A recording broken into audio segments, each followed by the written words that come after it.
Shalom and welcome to this international online Sunday service. Welcome to the School of the Spirit. Pastor Koramba joined by Pastor Chikuni, and in a few moments we will be introducing the great prophet to lead us on this morning.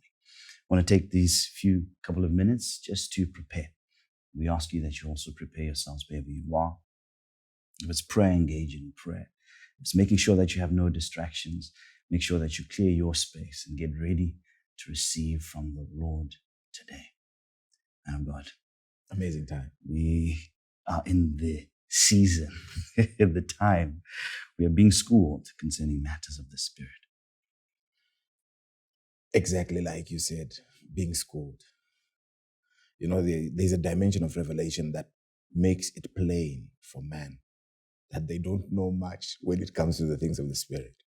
And really basing on the information that we got, especially last week, it is quite apparent that we need more of that information.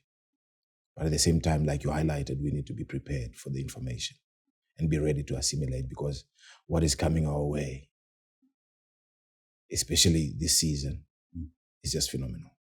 You know, it reminds me of an experience that Prophet Ezekiel had after the first time that he had an encounter with the Lord, and he fell on his face and he was asked to rise, and from the word that came out of the mouth of the Lord, he was made to stand. After that experience, it says he returned where he was amongst the people, and he was vexed amongst them for 7 days. In that state of just marveling and wondering and considering and pondering upon the revelation that he had just had. And it's also fascinating to note that this month of February has been moving. Every Sunday has been the 7th day, in the sense of 7/21, the first. Today is the 21st. But it's marvelous how in that time of 7 days, the prophet was just bamboozled and considering and pondering upon the revelation that he had just received. And it's almost like we're in that state where the prophet is giving us certain doses of revelation in the sequence of 7 days.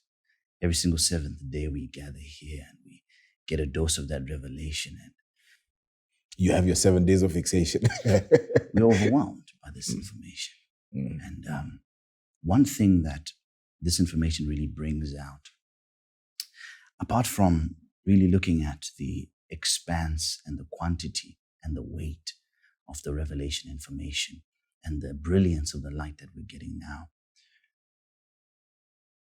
we see the relationship that the prophet has with the Lord. Because it's one thing to describe the morphology of a human body, or even to explain the tripartiteness of a man. But it's another thing to move from the dimension of describing and understanding the design of a man and reaching out and being able to explain the morphology of our Creator himself. It's another level of access into knowing him, the mighty one, the Creator. It's a depth of understanding that you go through scripture, and the gentlemen we find there canonized were not able to bring forward that level of depth of understanding of God himself. And it's scary, man of God. It is honestly frightening to then imagine the relationship that our Father has with the Lord. And that moves us into levels of gratitude to be able to be in existence today, to get this information. And one of the burning questions that then rises up inside of us is, thank you so much, Lord, for this information, but please help me to understand what this information is doing inside of me. Why you have made it so important for me to understand who I am in you and who you are. How should I bring that information to a place of usefulness?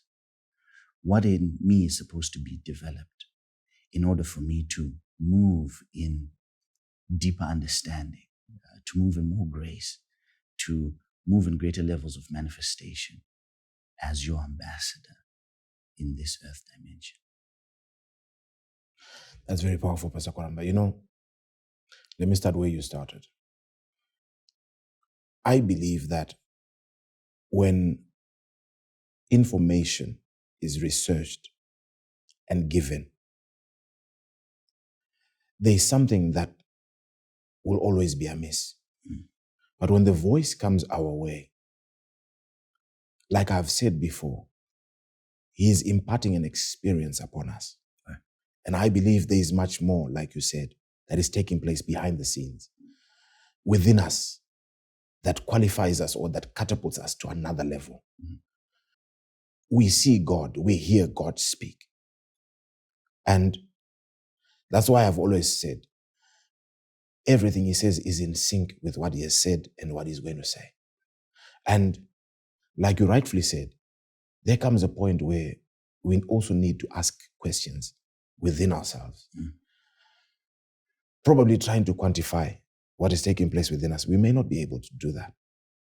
But at least ensuring that we assimilate as much as we can in this season is quite important. It's quite important because it is from that foundation that we can develop, that we can get an understanding that we didn't have before, that we can be able to make use of ourselves in ways that we never thought we could. And we thank God for this season, especially the School of the Spirit. It's wonderful because you look at the teaching we received, the School of the Spirit last week, Sunday, which we can affectionately call the first lecture, or School of the Spirit 101. First semester. Yeah, that was a semester on its own.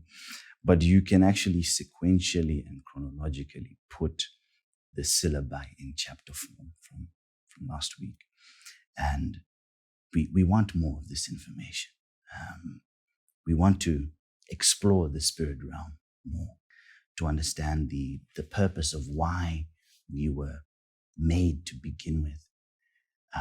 These are processes that, an understanding that had never been brought to the minds of a man in the flesh.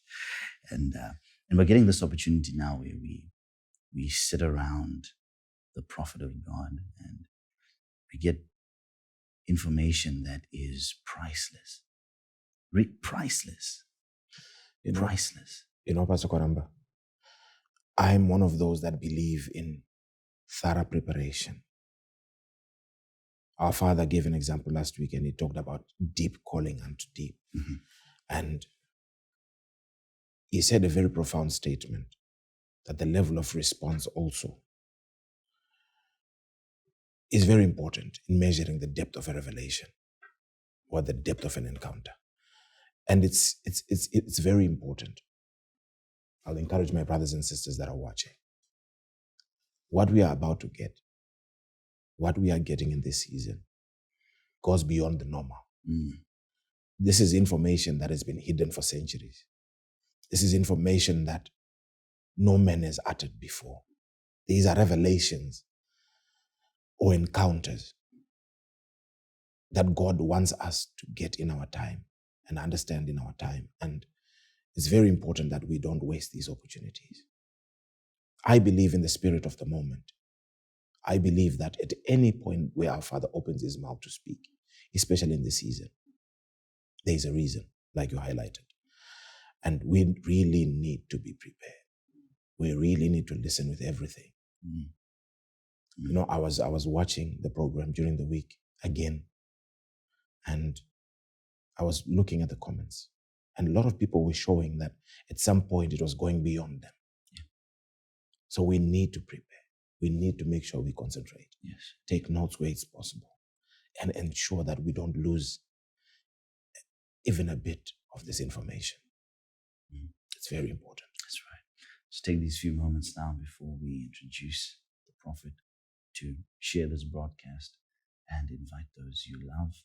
And also let's focus on this message that we're about to receive, this very special moment from the prophet.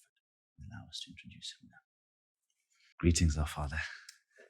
Greetings to you and also blessings to our viewers. Thank you so much, Father. Father, last week was an adventure through the annals of heaven. That's so. Indeed, Father. We were like children being taken to a far and distant place, being shown all sorts of interesting things, only to learn that the things we were being shown are part of who we are. It was so wonderful, and we are so grateful for that. Thank you for the school of the Spirit. And Father, we are in the year of the Spirit life, and we believe that this syllabus will take us all the way to December. Sure. We are hoping. Sure. It doesn't stop. We really Just pray that we get enough time to delve into all the necessary facets that are required for our development in the Spirit. Sure. Thank you, Father. Father, from last week, there were a lot of questions that came through from different aspects of the messages that you gave us, because within that one message were lodged in there numerous messages. And we tried to select one question which we believe would cover many other aspects, or cover as many of the other questions as possible. Yeah. Father, from last week, you made us to understand that the man Adam, even us as individuals, as men, we carry seeds in the form of spirits, a cluster of spirits within us that we then give to our biological children when they are born. So we give birth in spirit and we give birth biologically. But Father, one aspect of that left us in mystery, because how is it possible that Adam, the one spirit, can give birth to a child who has one spirit, one wholesome spirit? It's not a piece of Adam, Sure. but it's the complete Adam himself into his child, becoming a complete spirit as well. Yeah. How is that possible in the realm of the spirit? How does that transaction occur such that Adam can give of himself completely and still remain wholesome and give birth to a spiritual child? And therein is another question. Spiritual fatherhood as well. Biological parents are parents both biologically and spiritually. Yeah. Please help us to understand those matters.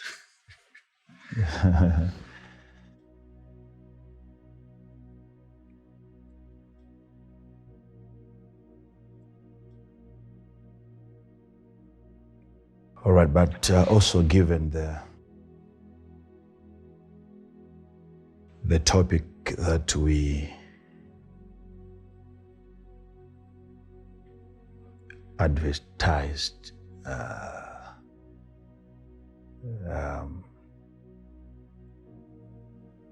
throughout the week on something slightly different from that. I know obviously we are bound to get questions emanating from any teaching that we try to present, no matter how precise we are, no matter how detailed we are. You are always bound to get more questions. That to me again serves as a sign that we have people following. Questions is not always a sign that people are not understanding. Questions sometimes is a sign that people are following through and understanding what is being said. But it is never just looking at what you said and the comments that were coming in from last Sunday's teaching, it's not really something that I rejoice over, because like I've always tried to highlight in most of my teachings that it's not my intention or my deliberate intention to mentally afflict the viewers that God has blessed us with and trying to complicate their already complicated situations. People are coming to God because of complications. So it is never another complication that they should find when they finally get to God. It has to be a solving of mysteries and answering of questions. So it's not a deliberate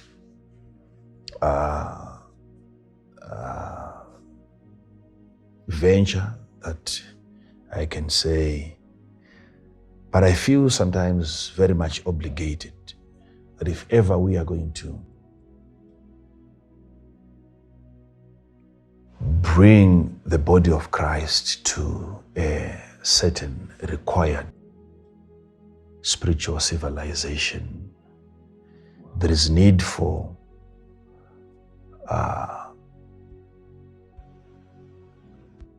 some of us to volunteer and declare the experiences that we have had. Thank you, Father. Thank you. As much as that might end up confusing the greater part or the bigger or the majority of the members of the body of Christ, but we are obligated to declare as a way of testifying our own experiences and letting others know what we have handled. Yes, Father, and it's really helpful. Yes. But in trying to do so, you bring in another aspect, another confusion again, and more questions are triggered by that. But the reason why I find myself delving into very complex matters, and then you get people who, when they don't find peace and they are not mentally comfortable in that kind of environment where such information is being disseminated, people are bound to complain and ask questions like, information like that, is it really necessary? Should we be hearing that? Should we be? Father, please allow me to just probably a certain thought on behalf of my brothers and sisters. Sometimes when we ask questions, we are not complaining, Father. I understand. We really want to just know more and probably have a little bit more in terms of your experience. Yeah. We really do appreciate where you are taking us and how much these experiences are opening even our eyes and our understanding. And we are bound to ask questions because your experiences, they give us a dimension of God that we never knew. And it's a wonderful experience at every turn. So Father, please, we obviously want to hear more from you. We obviously want to hear more from you. You know, the reason why we are getting into information like this information that we have been getting from the beginning of the year, it's an attempt to try and minimize the cost. Wow. Because we can't afford to keep entertaining spiritual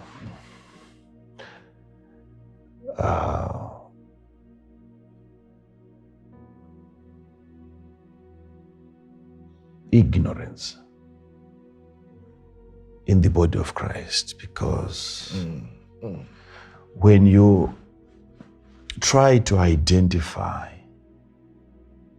losses in an organization,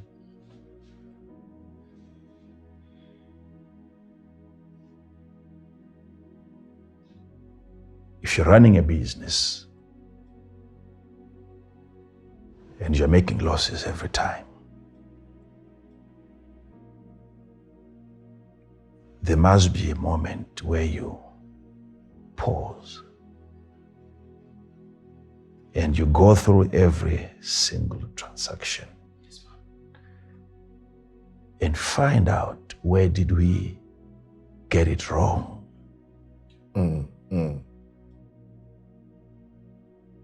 What was our cost like when we procured the product? What was the profit like? Okay, so those margins are supposed to be factored in. Otherwise, you are not running a business.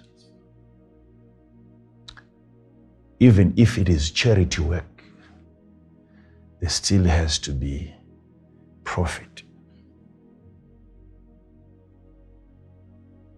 And you must be able to know what you ultimately get as a result of even giving something out free of charge. There is a profit. The profit might not always be in monetary value, but there's always a profit, an increase, a blessing, a harvest attached to every good deed. So, while we have had losses in the kingdom of God, there's been so much spiritual illiteracy that has been entertained and that is posed as a loss. Wow. So when you're trying to identify a loss, sometimes you don't just move around looking for losses. You must identify individuals that are signifying a loss even before it occurs.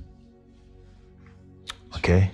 Who is the person who is present on board your ship, on board your business, on board your company?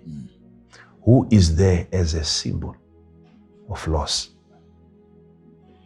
So eliminating that individual, not by killing him, but by firing him or dismissing him, you've already started addressing a potential loss before it occurs. You can almost tell how much you're going to lose at the end of the month, right at the beginning of the month, by identifying the person responsible.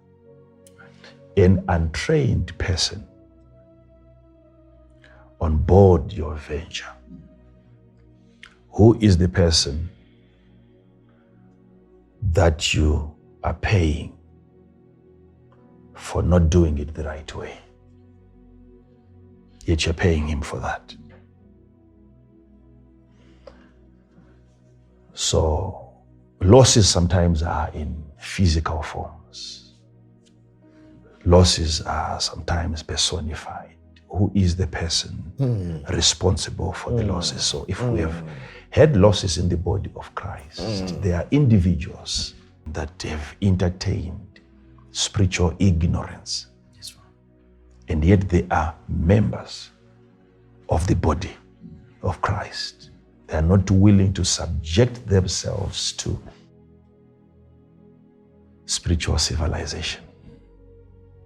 They are not willing. It is painful, so much painful for them to sit under such teachings like we are giving now. But I'll keep on trying to educate This is deep, Father. those members, because we can't keep on having losses. Okay? So if you're having losses, it is because of certain individuals that we've been keeping ignorant, and yet they are part of us as the whole body. I'll get to the question that people have raised, but I wanted to touch on something also very important today, which is obviously under the same topic, which is the School of the Spirit. I want to address the love equation. The love equation. The love equation.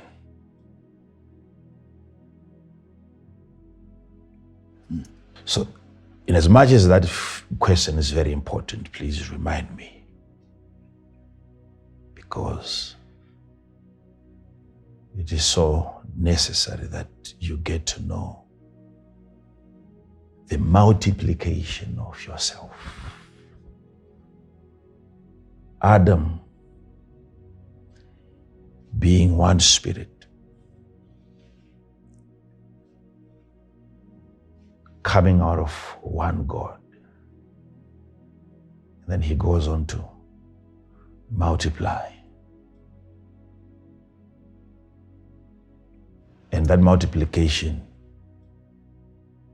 is not pieces of himself, but fully developed spirits, grown-ups, coming out of one man who was just one spirit.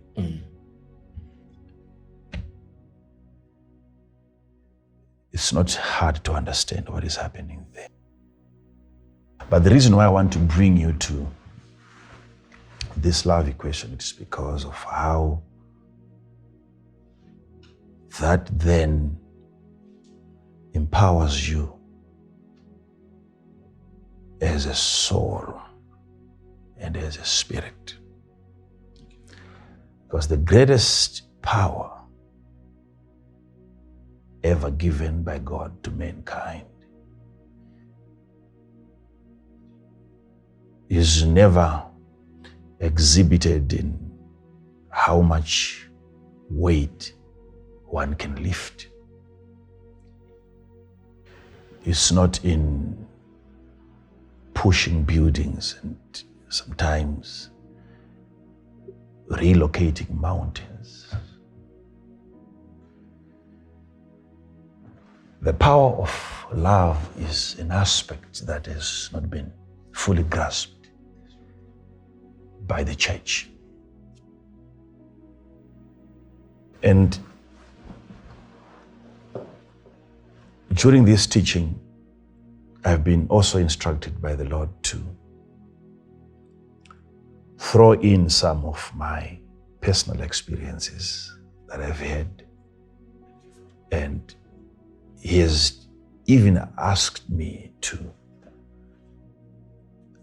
admit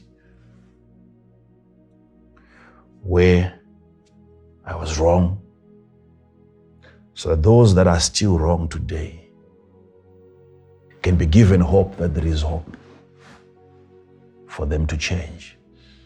There is hope for enlightenment. Okay? If they are ignorant today, it doesn't mean that they will remain ignorant tomorrow. Something can be done to the ignorance that we have. There is a conversion of ignorance into knowledge. Thank you. Darkness can be converted into light. Thank you. Because there is an amount of light in every darkness. And God was able to call light out of darkness. He didn't find light outside of darkness. There was light in the darkness, and then He called it out. So,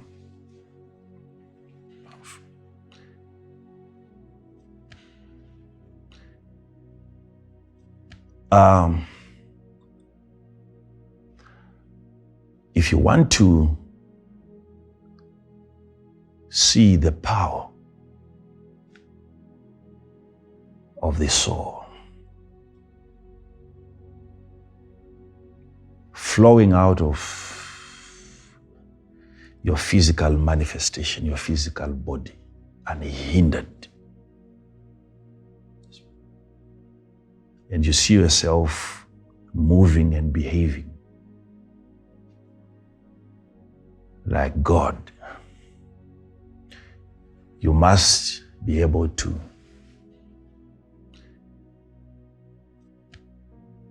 calculate and solve this love equation. It has to be solved. Because love, I'll come to the question, love is not just a force.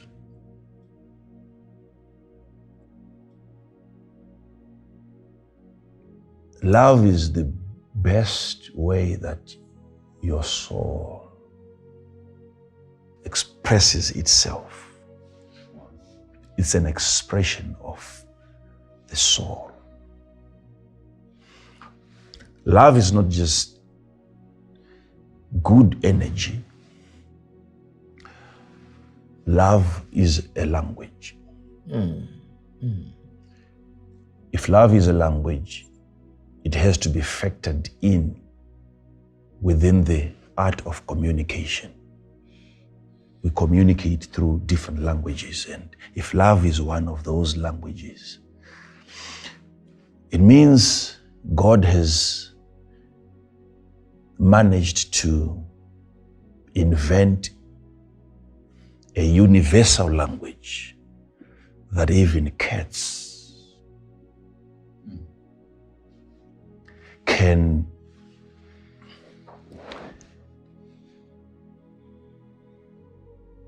understand. If a horse can feel loved, if you can love a dog to a point where it feels safe staying close to you, then that makes love a certain language that needs to be understood. It's going to be the most miserable thing if us as humans fail to understand the impact, the effectiveness, and the power of love. If animals around us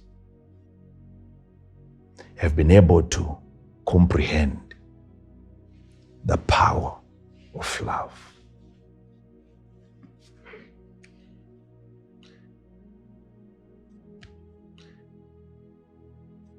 part of my confession is this. I have scriptures in the Bible. This is me yesterday, some years back. Scriptures in the Bible that I wish were never written. I didn't like certain passages of scriptures in the Bible. Growing up in the things of God, I would not even spend a minute trying to make sense out of certain scriptures. And I didn't like it, having God uttering statements that seem to promote my afflictions by enemies. I didn't understand why Jesus would find it necessary to tell his disciples to bless those. Let's just talk about disciples. He's telling us to bless those that curse us. Blessing an individual whose intention is to destroy you. I don't like that. I don't like that. I don't find anything interesting about that.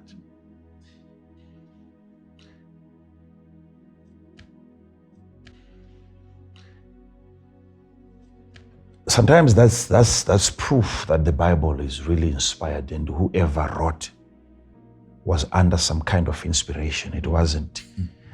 Because a normal human being without an inspiration by the Spirit, you wouldn't write, even after hearing that from Jesus, you can't go on to write that. Because it is within our nature to fight back when we are being fought. Yes. Yes, Father. So going on to write that means somebody was under some kind of inspiration. How do I bless a man who is cursing me? The only way you can do that is when you have fully understood the love equation.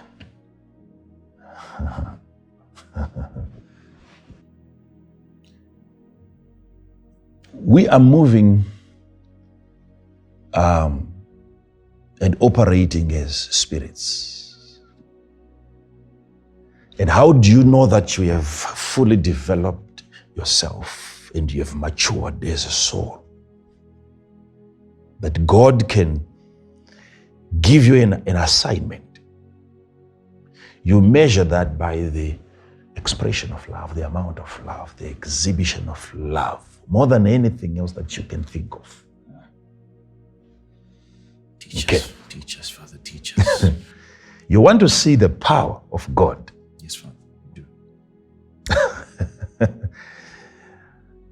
You want to have an intimate relationship with God. Yes.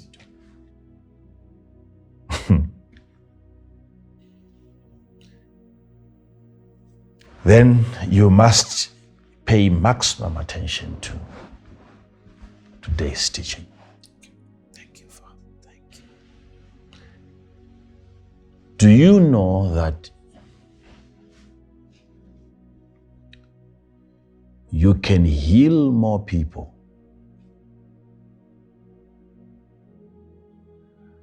by love than by the gift of healing?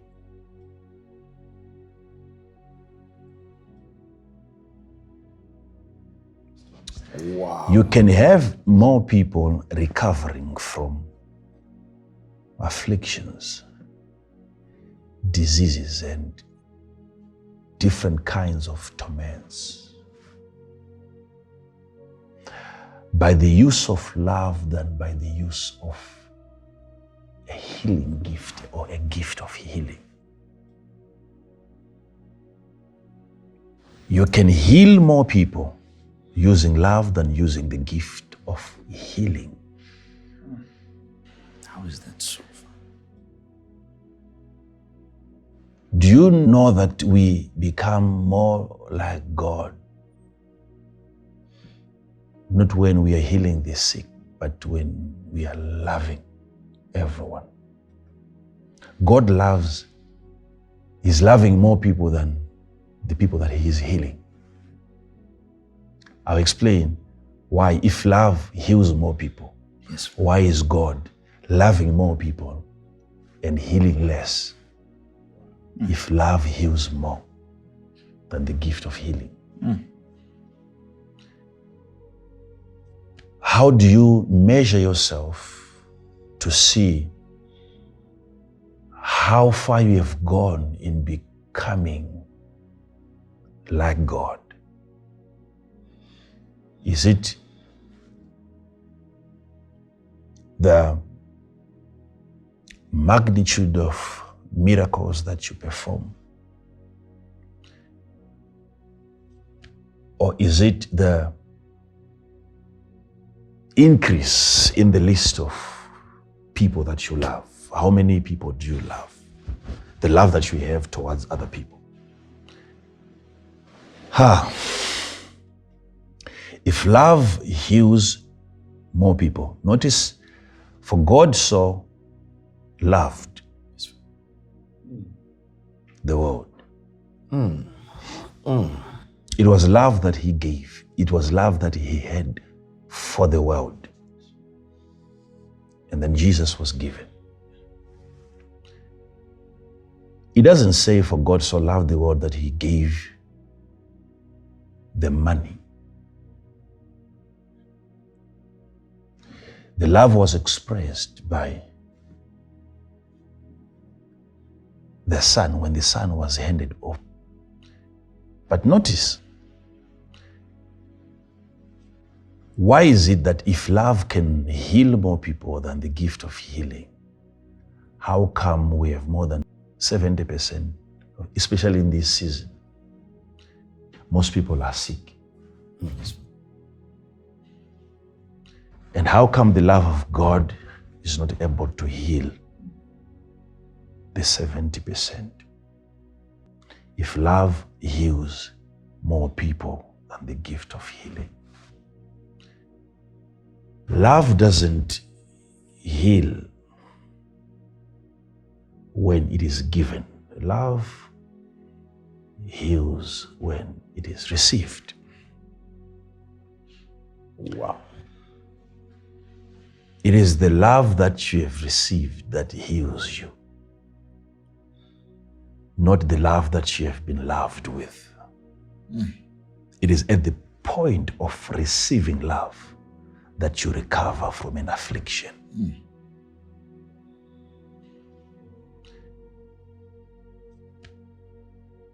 That is the reason why, in as much as love heals more people, Help us, Father. still God, in as much as He's loving more people, less are getting healed by the love. Because everyone is loved by God, but not everyone is receiving God's love. We are untrained when it comes to receiving the love of God as spirits, as soul. Teach us. Receive, Father. Look at 1 John 4 verse 8. 1 John 4 verse 8. He that loveth not If you love not, knoweth not God. it's God that you don't know. If you love not, you know not God. Yes. For God is love. God has love, No, is. is love. You see? So, if you want to measure, let me put it that way, just for argument's sake, the amount of God in a person, you measure the amount of love. If it is difficult for you to love, it is a message that it's not just love that you know nothing about, it is God that you don't know. You don't know God. If you have received God, proof that you have received Him is love. Now,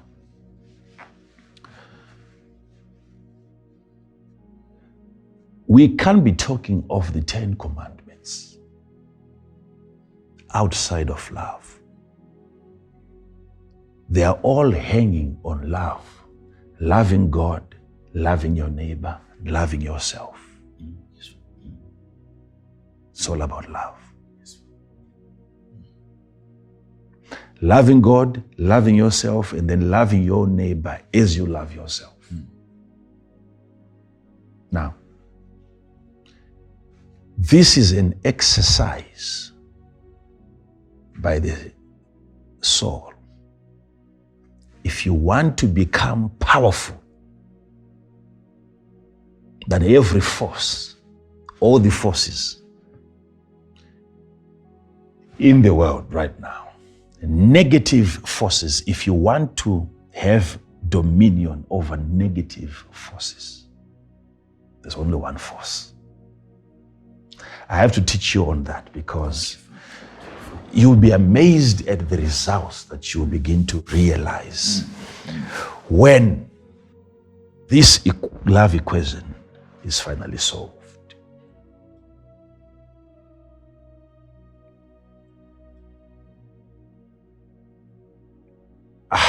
I didn't want to seem like I'm ignoring that question. I'll come to that question. But I had something because we had already told the people that we are going to be dealing with the love equation. Please proceed, Father. The love equation, the love equation, the love equation, the love equation.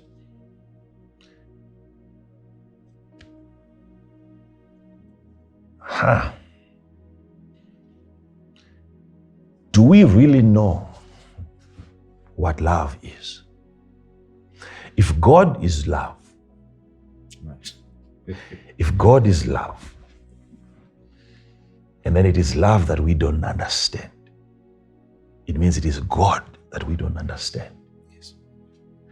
If it is hard for us to receive love, how then did we receive God, who is love? If it is hard, if it is difficult for us to receive love when we are being loved, how then did we even receive God? How did we receive God? If God is love. If God is love, He was love even before the earth was created.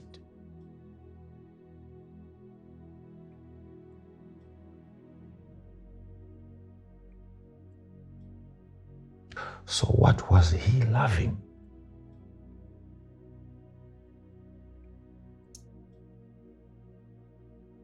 Remember, we were in Him. We were kept in love. Love was once our habitation. Love was our heaven.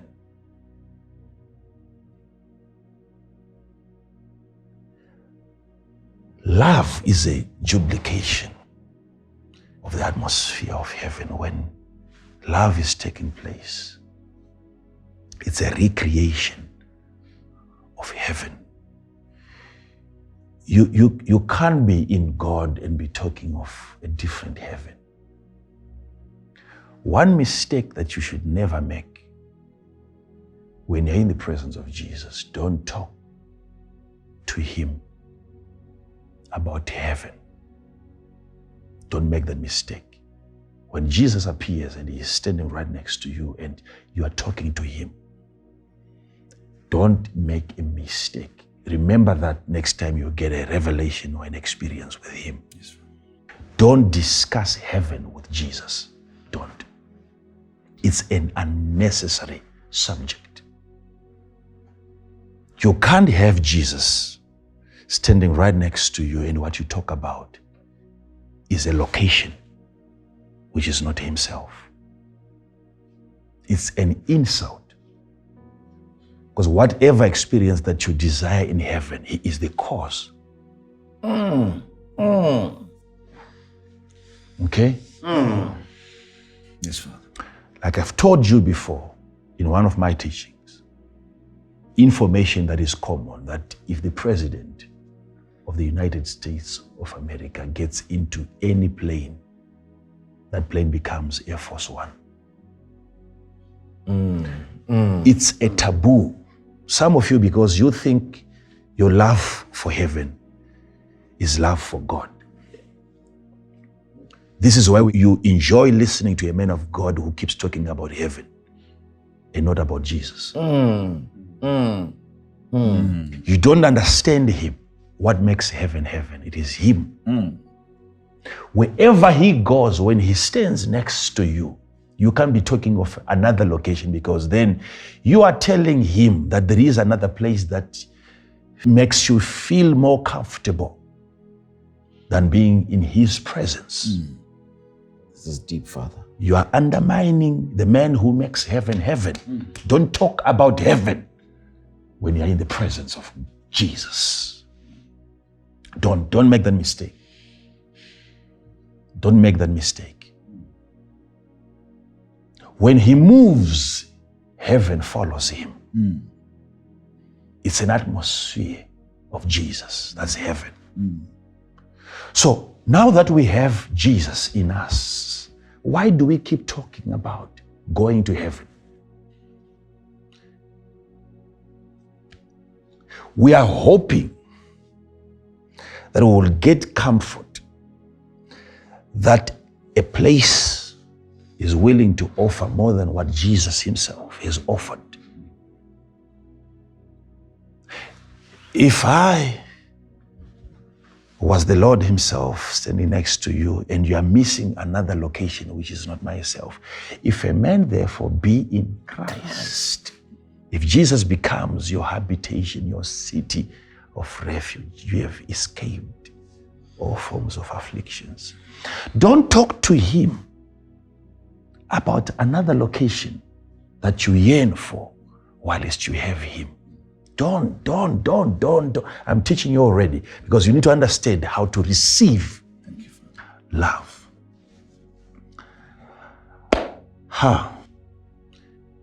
As a soul, how do I manifest on the earth? How do I survive afflictions?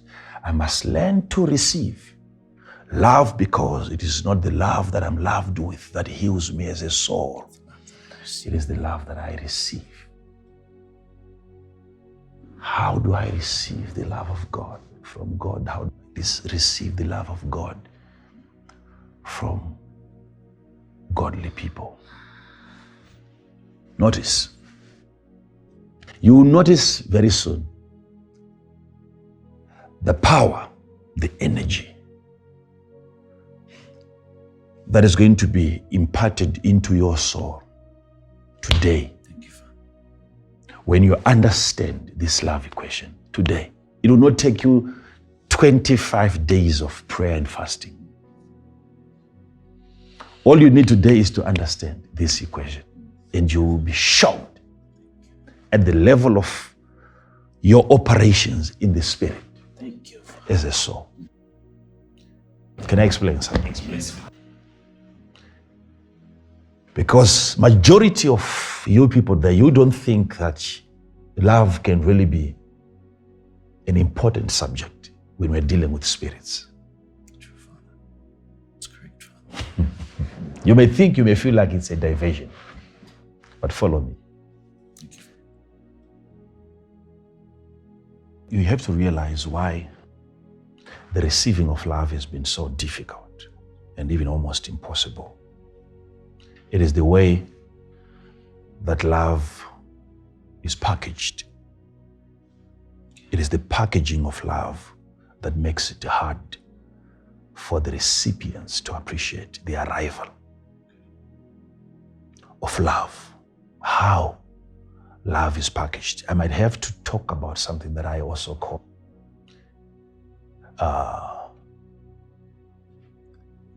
the blessing packaging.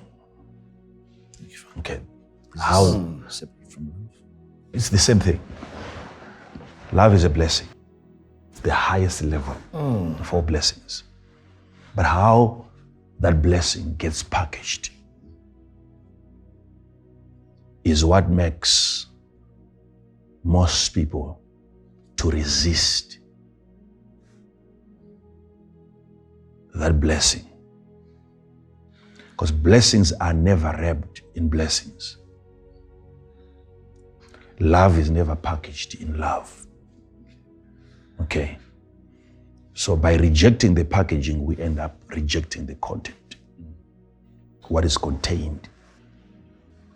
A soul that can not love and a soul that cannot receive love is an afflicted soul. You are damaged. And it is so hard even for God, not impossible, hard for God to communicate with you.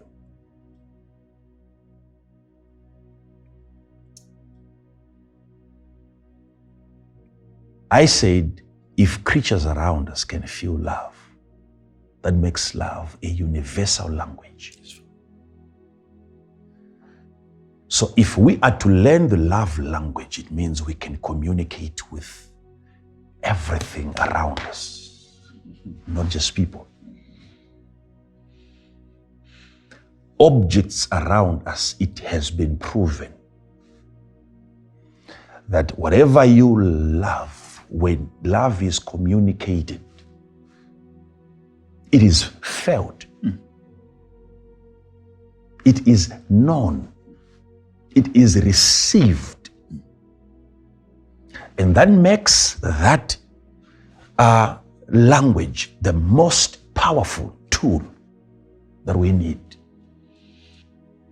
If you are going to become the most excellent communicator, you want to be felt and to be heard as a soul, not just by people close to you, but by everything that gets into contact with you. Love becomes the language.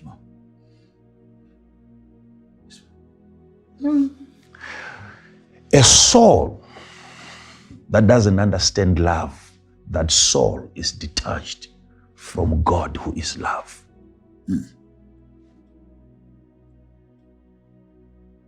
Some of you people listening to me, you must pay attention to what I'm about to say now. Because before we administer healing to you, you have to admit that you are sick. Your soul is not in good condition. If love is still a problem. What do I mean? There are so many things in life that you have ignored. You know, if a soul is afflicted, even taking time to hear what the Lord is saying, like on this broadcast, it calls for a healed soul. When you're under an attack as a soul yourself, you miss out on what God is saying. Most of the communications in the spirit, you miss out.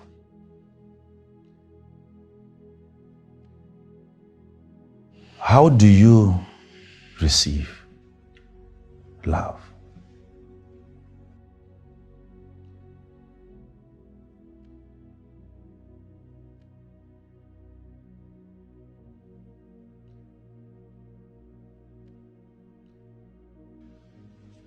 When someone tells you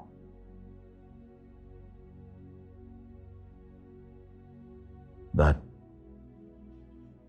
you know what, I felt so good yesterday spending time with you.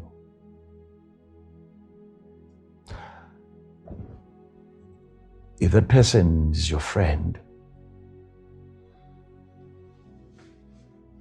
how do you respond to that?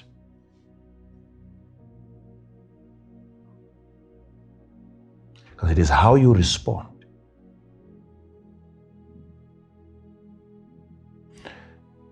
that determines your ability to receive. He's saying it was a blessing spending time. It wasn't a waste of time. It was a blessing spending time with you yesterday. And when someone says that to you, what is he trying to express?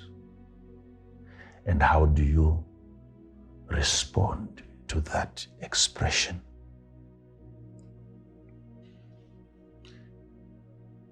If you say, oh, I also enjoyed spending time with you, you have immediately short-circuited the transmission of love.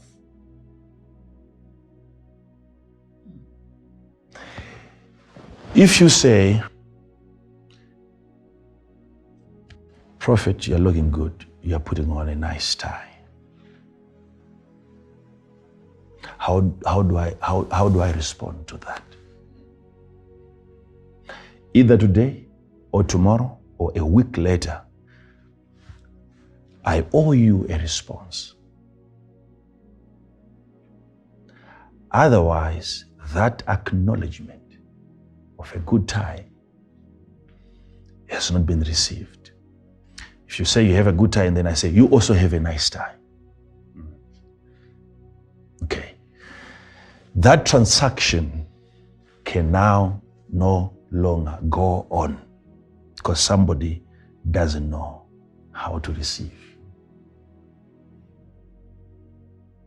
Okay. If someone comes to you and he says, my brother, I'm sorry. It is not a sorry that he is bringing to you, it is love. It's not the right time for you to say, I am also sorry.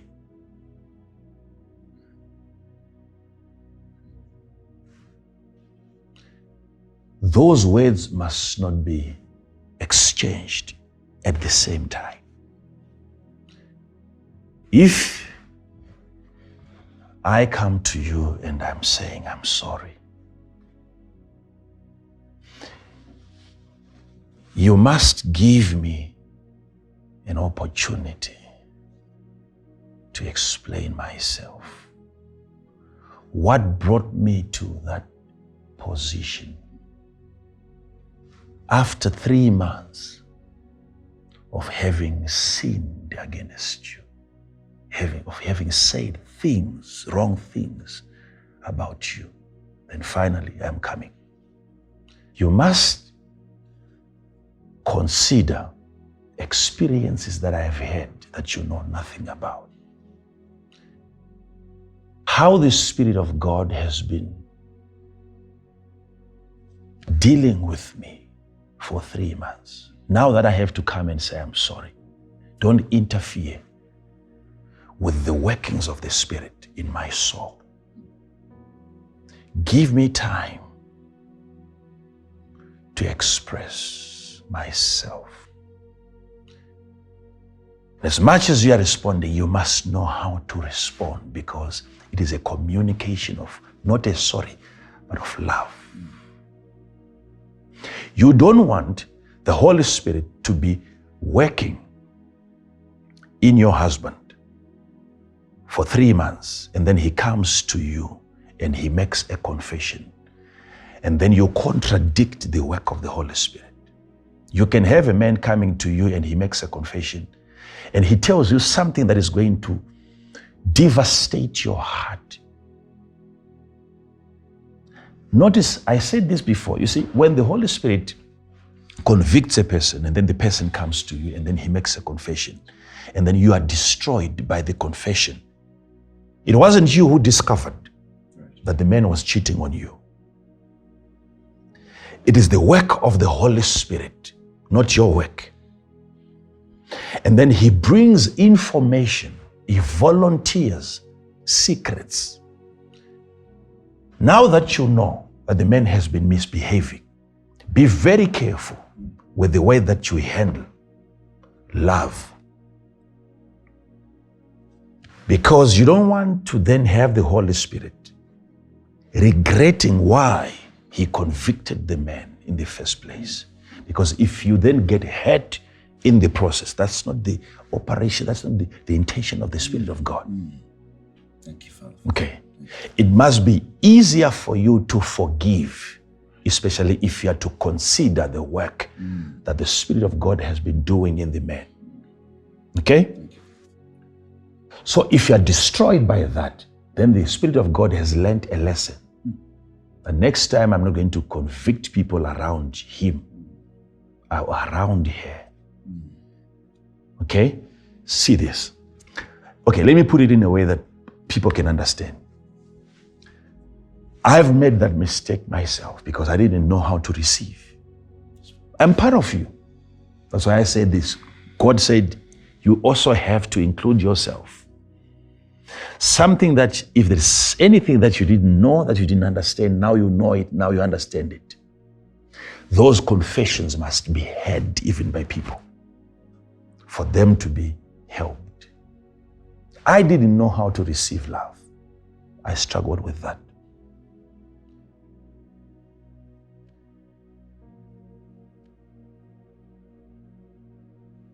This is what we do every single moment when love is being communicated. If my wife walks up to me and she looks at me in the eye and she says, I love you.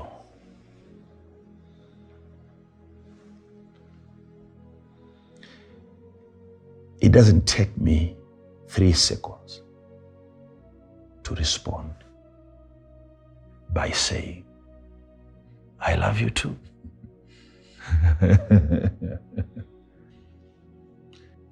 But she was just beginning to write a love letter. And within that letter, I'm putting in my own words.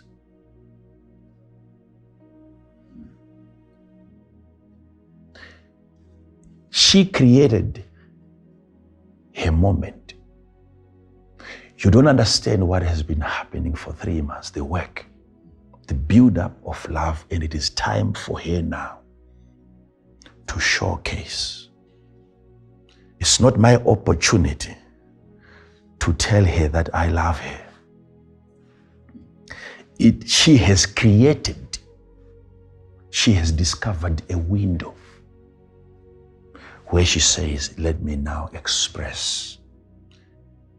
And that window to her, it is so that she expresses love, and that window to me is so that I receive love.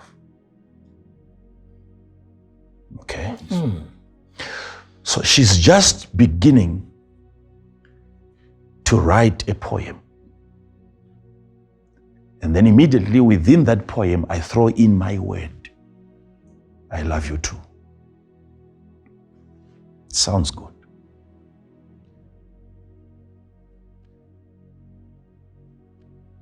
But it's a sign that we don't know how to receive love. Indeed. We do not. We have all made those mistakes. Yes, Father. Yes, Father. What you should have said is, I'm so delighted to hear that. Thank you for loving me. You are appreciating the love that is being expressed. It has to be received. Otherwise, it doesn't heal. I love you too. I'm sorry. What is that? If you loved me too, why didn't you say it? Why wait for me to tell you that I love you, for you then to say, I also love you too? Find your own time. Create your own opportunity. It is me giving love at this particular moment. And you have to learn to receive. The time of giving is not the time of receiving. You only can give what you have received. If it is time to receive, receive. If it is time to give, give.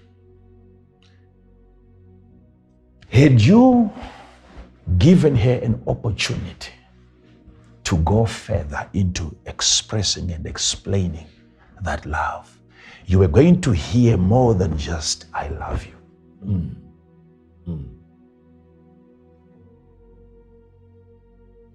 But you brought in your own story. Your soul jumped into wanting also to express itself. Souls must give each other an opportunity. Let that soul be given a chance. When you open up and she feels like you've opened up and there is now a portal that has been opened, a channel, a door has been opened. She has been given an opportunity now to love even more. Immediately she says that kind of, there's no way that you can keep on typing, texting, looking at your phone. The moment you hear the love language, immediately you have to respond. you put your phone down. You pay attention to that universal language. What is being communicated here? Because you need to be healed by that love. But for that love to heal, it has to be received. So, you are listening. Isn't it amazing that when something negative is said against us or about us, we give it time. We let it sink. We pay attention. But when it is a love letter, do we really know how to receive love?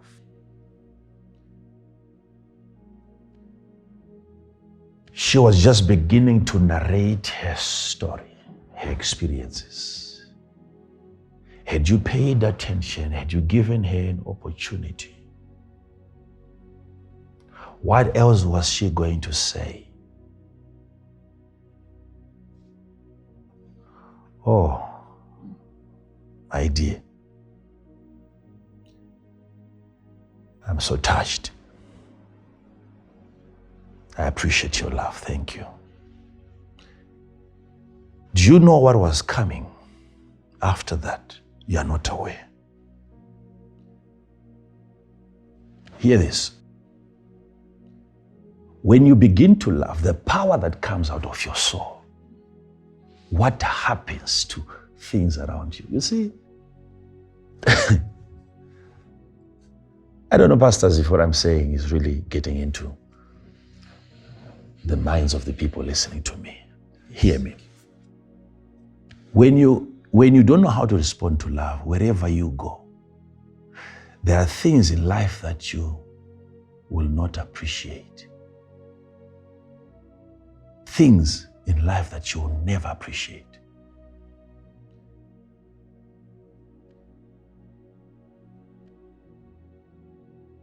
Do you observe how things are responding to you, around you, even the vegetation around you?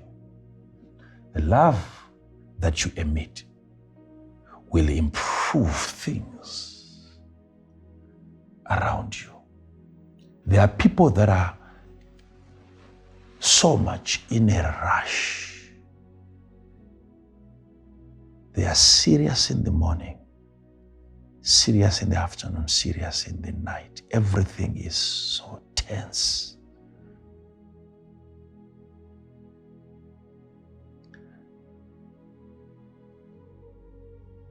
Don't leave a flower on the bed and think he's going to pick it and smell it.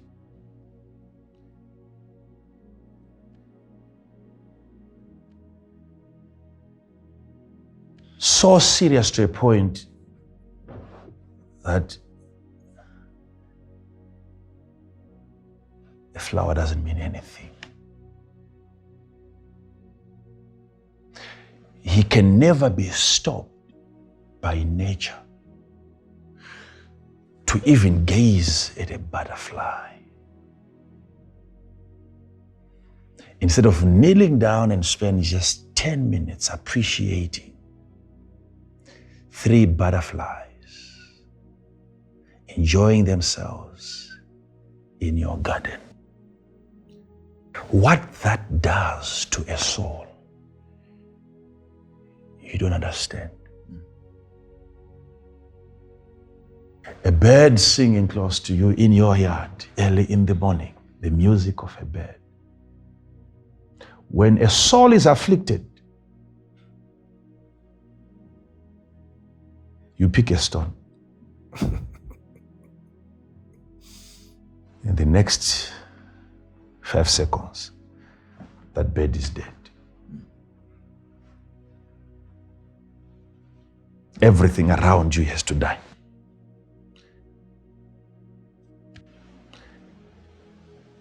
When a soul is under attack, when you don't know how to receive love, There are so many things around you that are trying to motivate you. But you're still being afflicted as a soul because you don't know what love is. Love. Help us, man. Love.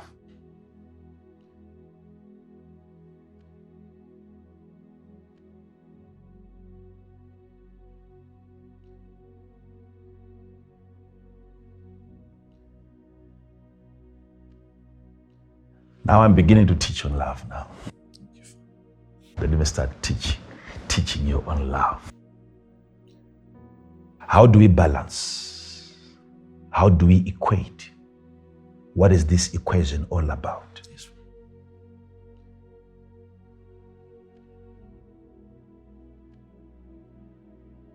The people that you think don't deserve to be loved, what do you think disqualifies them from being loved by you? Do you know that what disqualifies them is actually what qualifies them for your love? Their inability to receive your love should never stop you from loving them. Because there is something that love does even when it is not received by the recipient. Yes? Never forget, it was Jesus who said, you get into the house, say peace. But if they don't receive your peace, it shall return back to you. You see? There is something that peace does when you have given it, and it bounces back when you have loved, and that love gets back to you. Okay? Notice.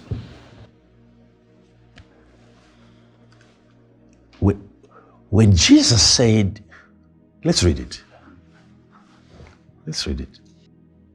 Read for me Matthew chapter 5, verse 43.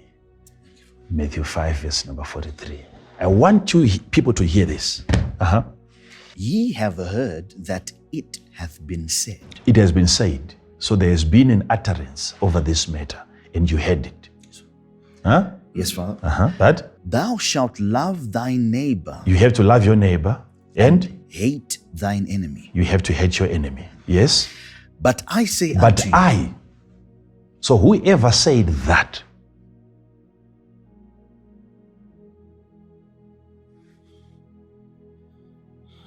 you have heard that which has been said. He's not telling you who said it. That you have to love your neighbor and hate your enemy. But I say. So he's distancing himself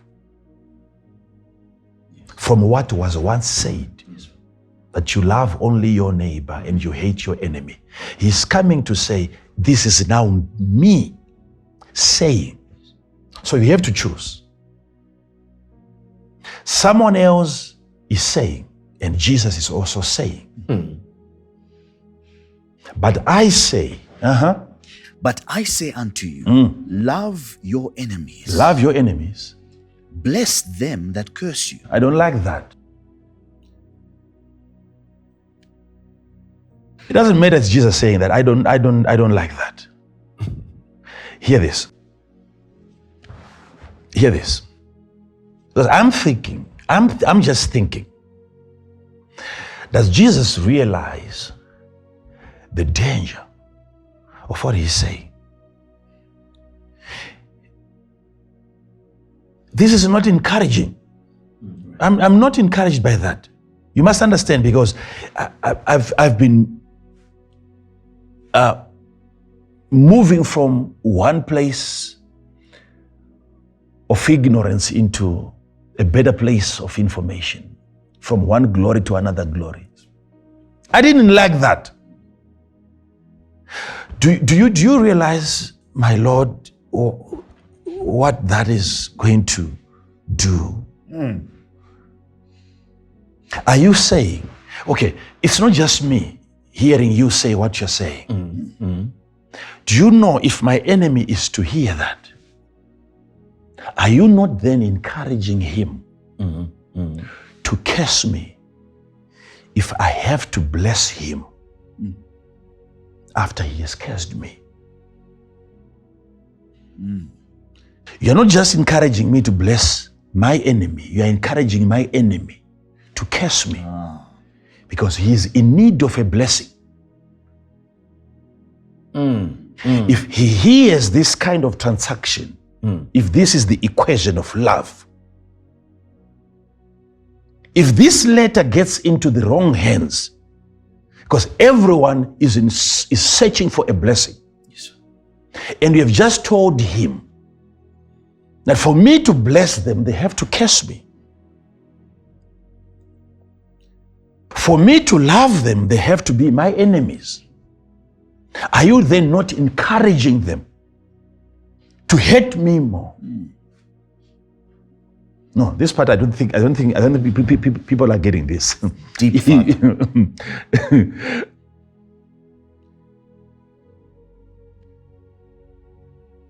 If I have to bless those that are cursing me, it means now that if they are to come across that scripture, next time they need a blessing from me, They'll kiss me. they have to curse me and not bless me. Wow. Wow. Yes. Wow. That's why I said this equation has to be solved. Yes, Father. Thank you. So, what is normal to a soul, a normal, an average soul, is to get people who are blessing you and then you bless them. Something was said in the Old Testament. Even to Abraham, God said, I will bless those that bless you and I'll curse those that curse you. Still notice it is not Abraham cursing. It is God. Thank you for that, Father. Have you ever wondered why you have been cursing people and those curses have not been working?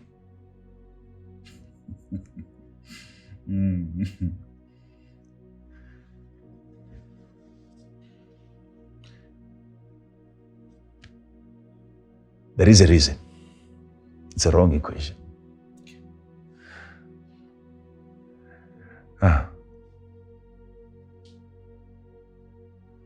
You must understand the condition of the man who is placing a curse over you.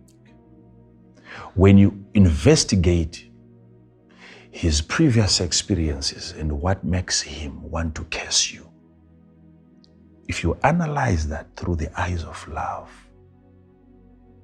you will realize that the man is not in need of another curse. He's under a curse already. Trying to curse him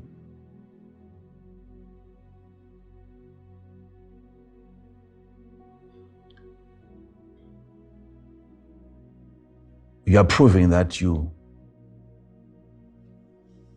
have not recognized a curse already in existence upon the man.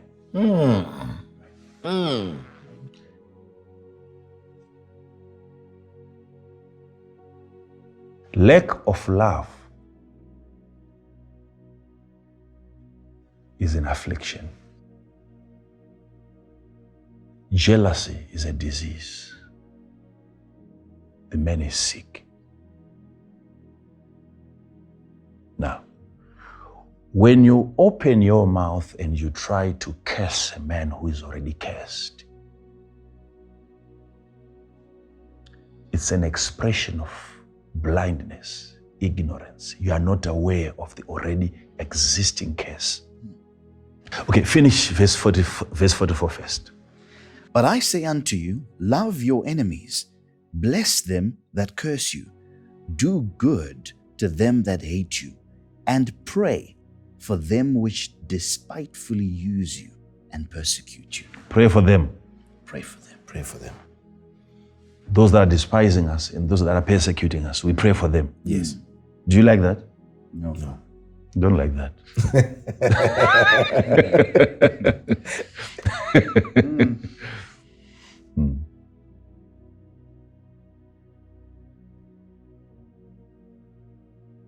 You see, the reason why we don't like it, it's against something within us. That goes to show how then power gets unlocked if we are to obey that. Because it is not our idea. If we liked that, that would make that our idea. There is no act of obedience. There is no submission to Scripture. It has to be something that you don't enjoy doing, and by doing it, it becomes an act of obedience to an external instruction. Something is telling you what to do, and that something is not yourself. That something is God. Right.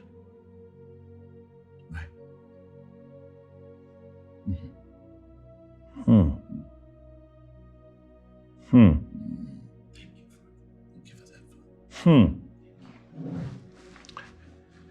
Jesus said something. Read Matthew 18, verse number 6. Matthew 18, verse 6. But whoso shall offend one of these little ones which believe in me, it were better for him that a millstone were hanged about his neck, and that he were drowned in the depth of the sea. That's verse what? Verse 6. First. Read verse 7 again. Woe unto the world because of offenses, for it must needs be that offenses come. But woe to It must needs be that offenses come. He's he's literally telling you that offenses are needed. They serve a purpose. Yes, if there is a need, notice. Notice, it's as though you can never survive as a soul without an offense.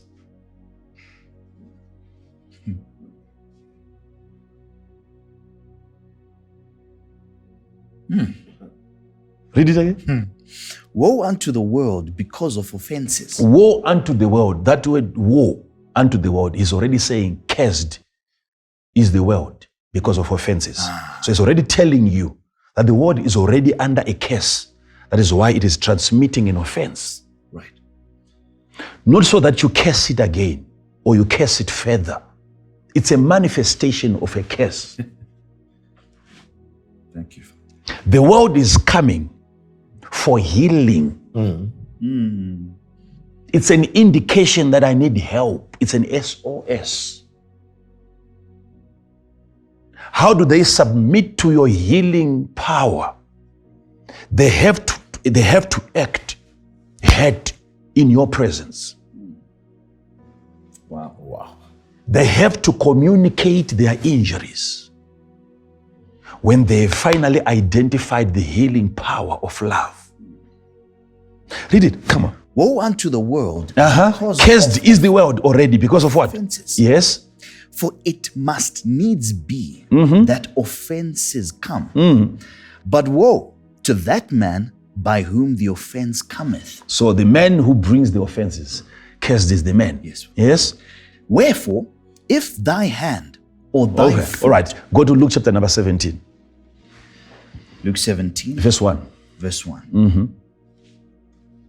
Then said he unto the disciples, it is impossible. It is what? Impossible. We say that. Jesus. My God.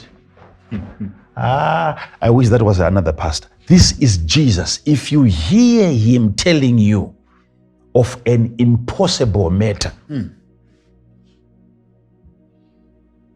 yet all things are possible when you hear God after having formed everything, Right.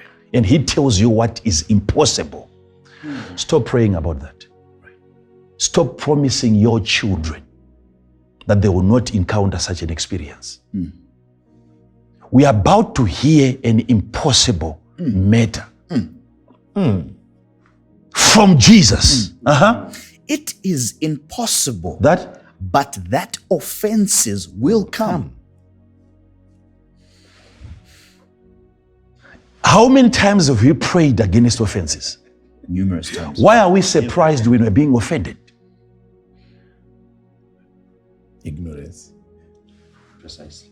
We are praying to the same Jesus who told us, he wrote us a letter that this matter is impossible. So why are we still surprised when we are receiving offenses? Read on and see. But woe unto him But the problem is with the person now. through whom they come. Through whom? Through whom? He's not the originator of the offense. He's a conduit. Right. Through whom? The devil has found a vessel. The hate, the attacks, the offenses, they are coming from the devil through an individual. But there is a problem with the individual because he has allowed himself to be used.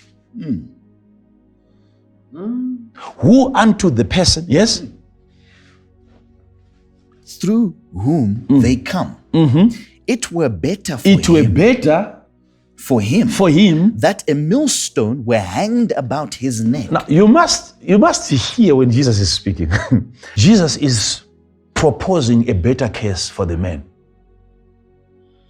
And the better case for the man is that a millstone, that's why he's saying it was better for the man.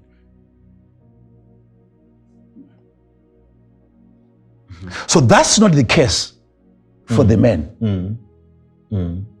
It's even worse. Jesus is saying, he's looking at all the cases and all the punishments available, and he's saying, I think the lighter one would be for a millstone to be placed on his neck and be cast into the sea. Imagine the struggle that you go through. You have a rock on your neck. You can't swim with that. But Jesus, of all the cases available, he's saying, you rather have that case placed on such an individual than what that man is already suffering from. Yes.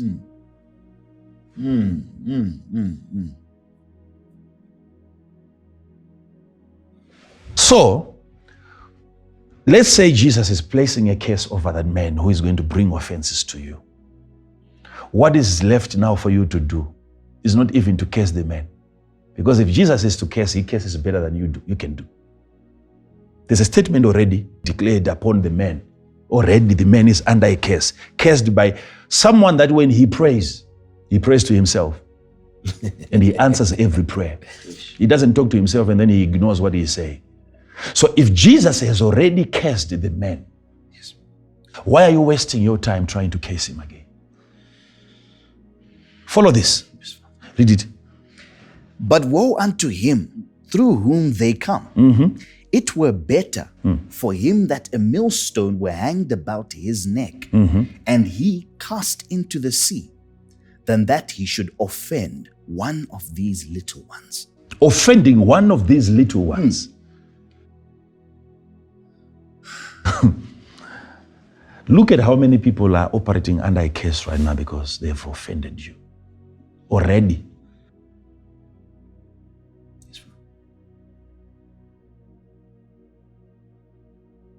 Back to the same statement.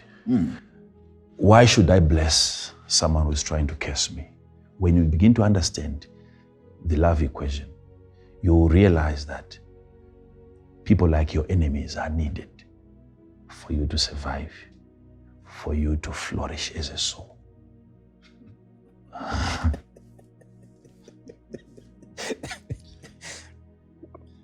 See Deuteronomy 23, verse number 4. Deuteronomy 23, verse 4. Because they met you not with bread and with water in the way when ye came forth out of Egypt, and because they hired against thee Balaam. They didn't give you water, they didn't give you food. What they did was to hire a man who specializes in cursing other people. Okay? And this man was gifted. Okay? That was his profession. He would curse you and you are cursed. Right? Yes, and it was known for then people to hire him. It was a career. Yes. This man had a ministry. So he was hired to come and pronounce a curse over God's people. Yes? And because they hired against thee Balaam, the son of Beor of Pethor of Mesopotamia to curse thee. Nevertheless, the Lord thy God. The Lord thy God. Notice what the Lord is about to do now. The Lord thy God would not hearken unto Balaam. God did not hearken unto Balaam. It means there must be something that Balaam really said, not what was then recorded. Because if you are to look at what Balaam said, those were kind words, beautiful words, blessings over God's people. Okay? Yes, Father. All right, read it. Nevertheless, the Lord thy God would not hearken unto Balaam, but the Lord thy God turned the curse. That is the love equation that I want people to understand. Thank you. There is a spiritual bureau de change where curses gets converted into a love currency. Hear what the scripture is about to say. The Lord, but the Lord thy God turned the turning of a curse. The Lord God turned the curse into a blessing unto thee. So it had to be a curse. And with the curse, the Lord had to turn.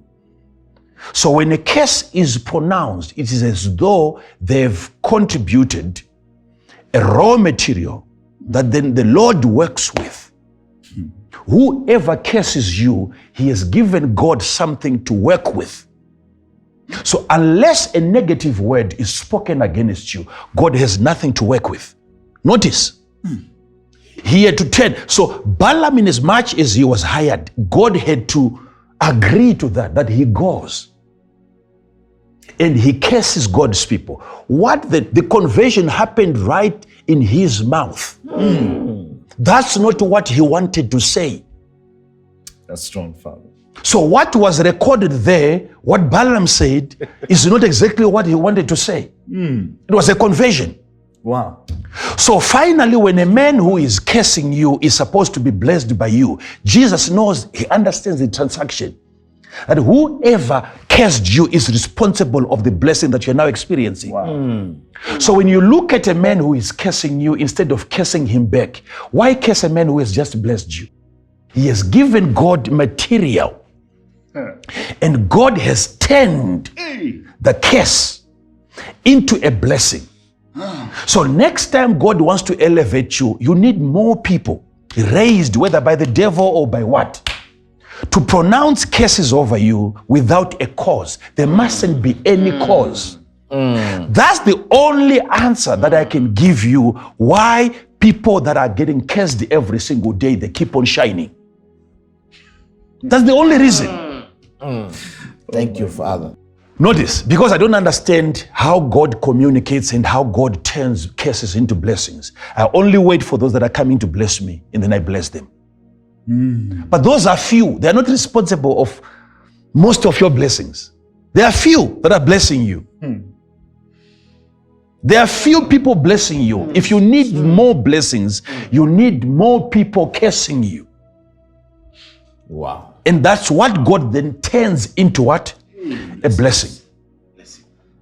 Hey, that's strong, Father. Are you following this? Yes, Father. Yes, Father. So what empowers you as a soul? You must pray. Make this a prayer point. Yes, Father. That you get more people attacking you without a cause. Right. Undermining you without a cause. Insulting you without a cause. There mustn't be any cause. Don't let them attack you for a cause that is there. There mustn't be any cause. If there is no cause, whatever they have said becomes an established infrastructure in the spirit. It's a material. If God is ever to construct a blessing for you, they have to be people willing to donate. Statements must be said against you. Now there is something to work with. God wants to bless you, but he's looking around you. God, that's why he said it at one point, woe unto you if they speak well concerning you. He's saying you're cursed. Right. Wow. Let's understand that equation. If he's telling you, who unto you, he's saying, cursed are you, if everyone speaks well of you. Because then there is nothing to convert. Woe unto you when all men shall speak well of you. For so they did their unto fathers to the false prophets. The false prophets. You have a problem. This is how God analyzes our lifestyles. When everyone is speaking well concerning us, to him, God, you are under a curse. Wow. Something is, your life, you stop moving the day they start speaking nice concerning you. You're not going anywhere. Why am I saying this? This is the reason. I should have given you this message many, many years ago. I should have stopped you attacking whoever attacks me.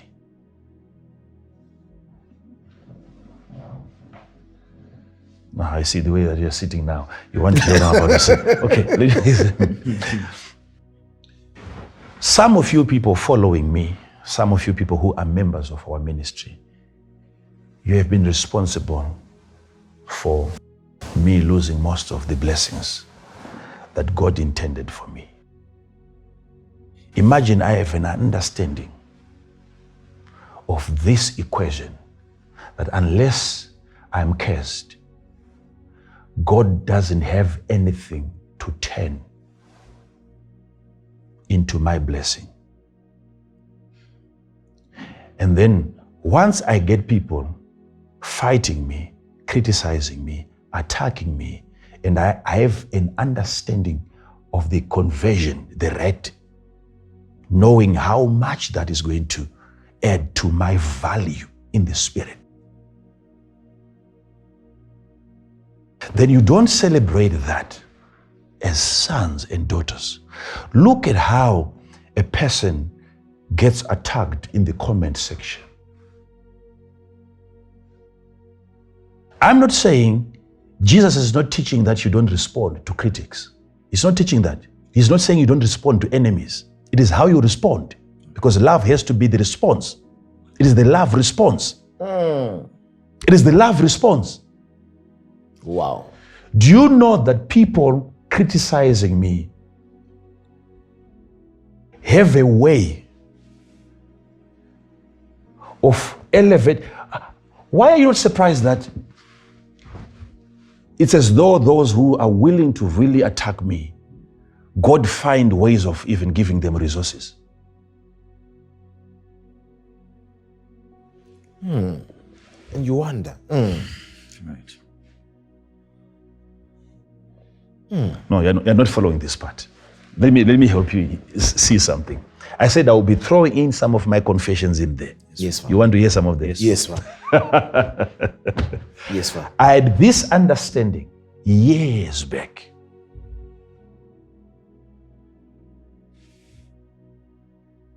I don't think that I didn't have enough money.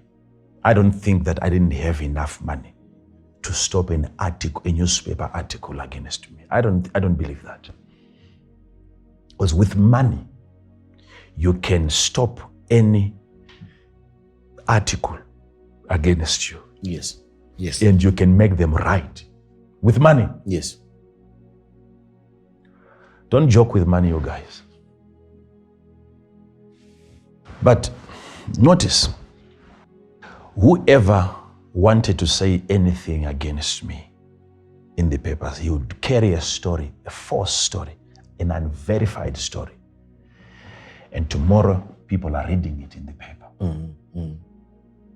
Do you think the people writing those articles had no access to my number from as back as then? Can you imagine that people would then read a story about me that I would have read already a day before and never tried to stop it? You don't need the power of God to stop that. You need the power of money.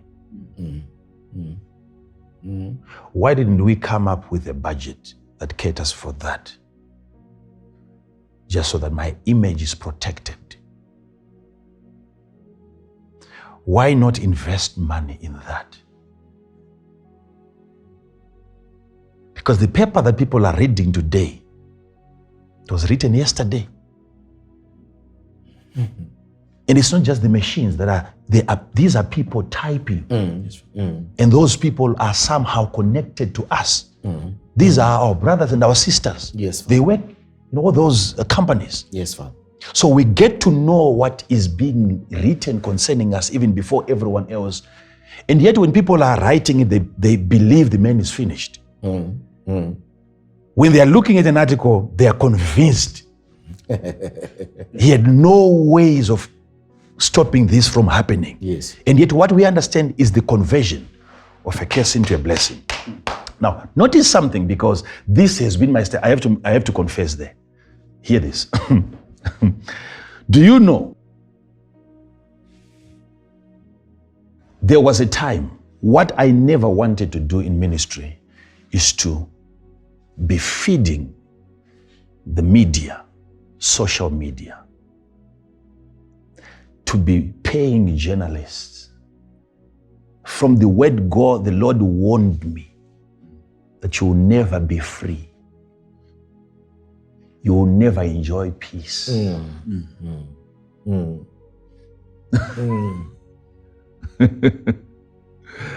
This is an endless payment. Don't. So I would hear there is a story, and they want money so that they don't bring it out. If you start paying, they will start creating stories, even themselves, so that you just keep what? Paying. You leave it like that until you become accustomed, even yourself as a soul. It's no longer an issue. Wow. Not just to you, even to people. And once that happens now, you are immune to criticism. It is at that point that criticism now gets converted into a blessing. Not when we are still getting offended. No. It is how you receive it that matters. Thank you, Baba. Thank you. Now my confession is on this part. The only time that I had to pay some guys, I did at some point. It wasn't me directly, but there was somebody who was convinced 100% that if I'm to speak against this man long enough, loud enough, I'll bring him down through blackmail. And I looked at the person, I noticed that the person was really convinced. And I said, oh, I think this person deserves a lesson. He doesn't know me.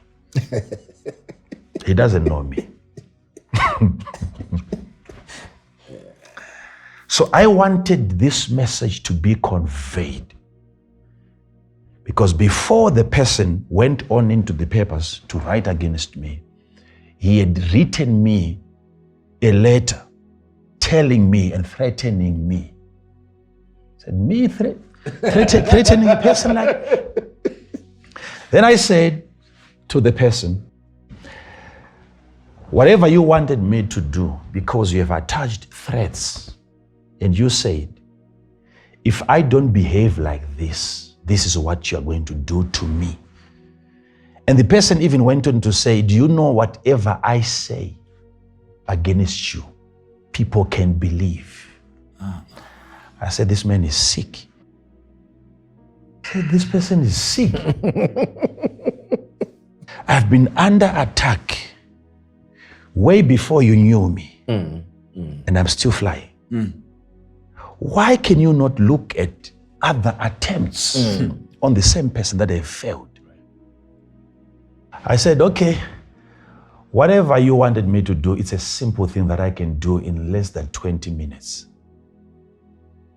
But because of a threat, if you think that you can blackmail a person like myself, and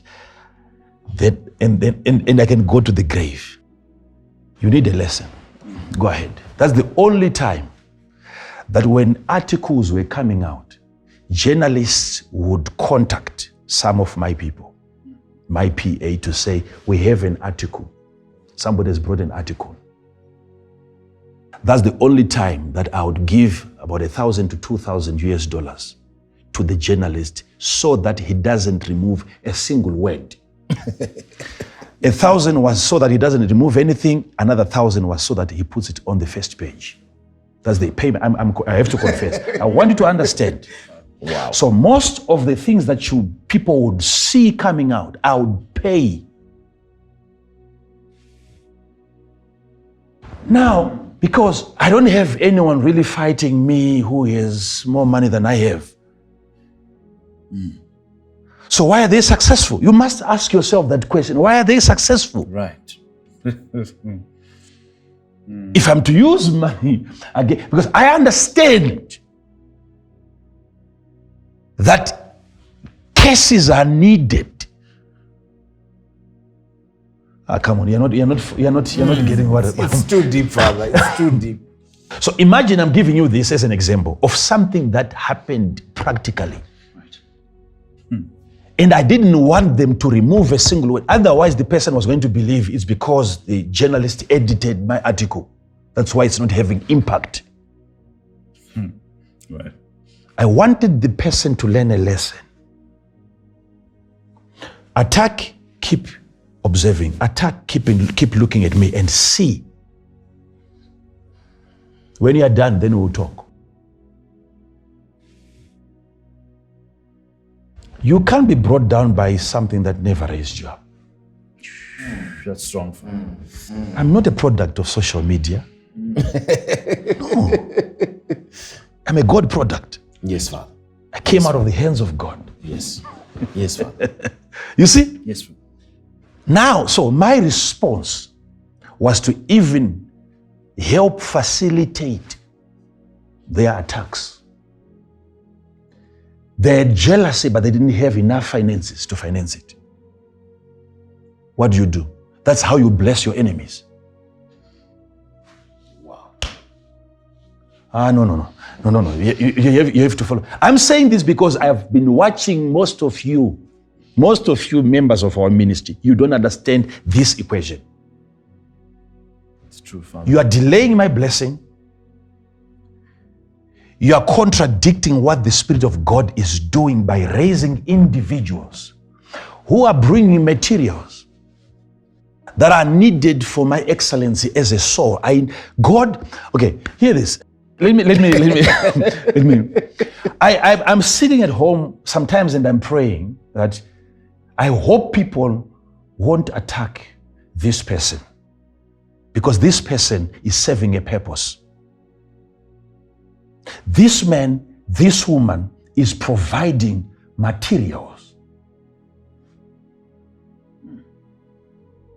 It's an impossible thing. So if someone comes right now on the comment section and then he attacks me, you have to respond to the person, but it is the how that matters. Yes, teach us that one. So if you are trying to stop somebody from criticizing me because you love me, I understand that. I understand. Because you love me, but you are loving me to a point where you are interfering with the blessing transaction. You are interfering with Father, we are your children. You have to follow something. You have to follow. Why is it that you are always responding and I'm not responding? It means I know something that you don't know. I know something that you don't know. I know something that you don't know. If I'm hoping that God would elevate me to a better level in the spirit, there is need for individuals to be raised. Need for individuals to be raised. How do I explain this part to you? Please explain, Father. Please explain. Do you know there are individuals? I have so many men of God. If you are to count men of God that are so much against me, you don't even have a number. There are many, quite a lot of men of God. Yes, Father. That are against me. And do you know that we have a wing? You of course know, but our viewers might not be aware of this. Do you know that we have gone as far as, myself, my wife, we have gone to an extent where we have financed certain individuals that are not even aware that I'm financing them. Where they go on to even acquire cameras, they don't have enough money to buy cameras. And if they're to raise funds, it is some of our people. A visitor that comes into their church first time and they support a project, just so that this is how you bless your enemies. We have money going into that. We have some of our enemies that we are financing. They're not aware.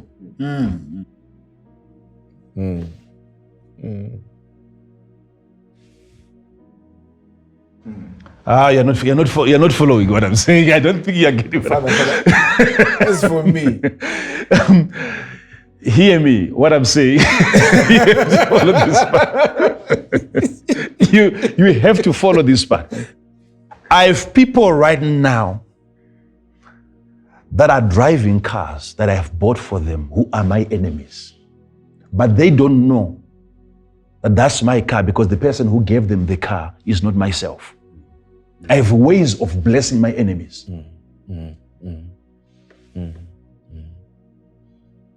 Because if these people are to die too early, they have to be replaced immediately.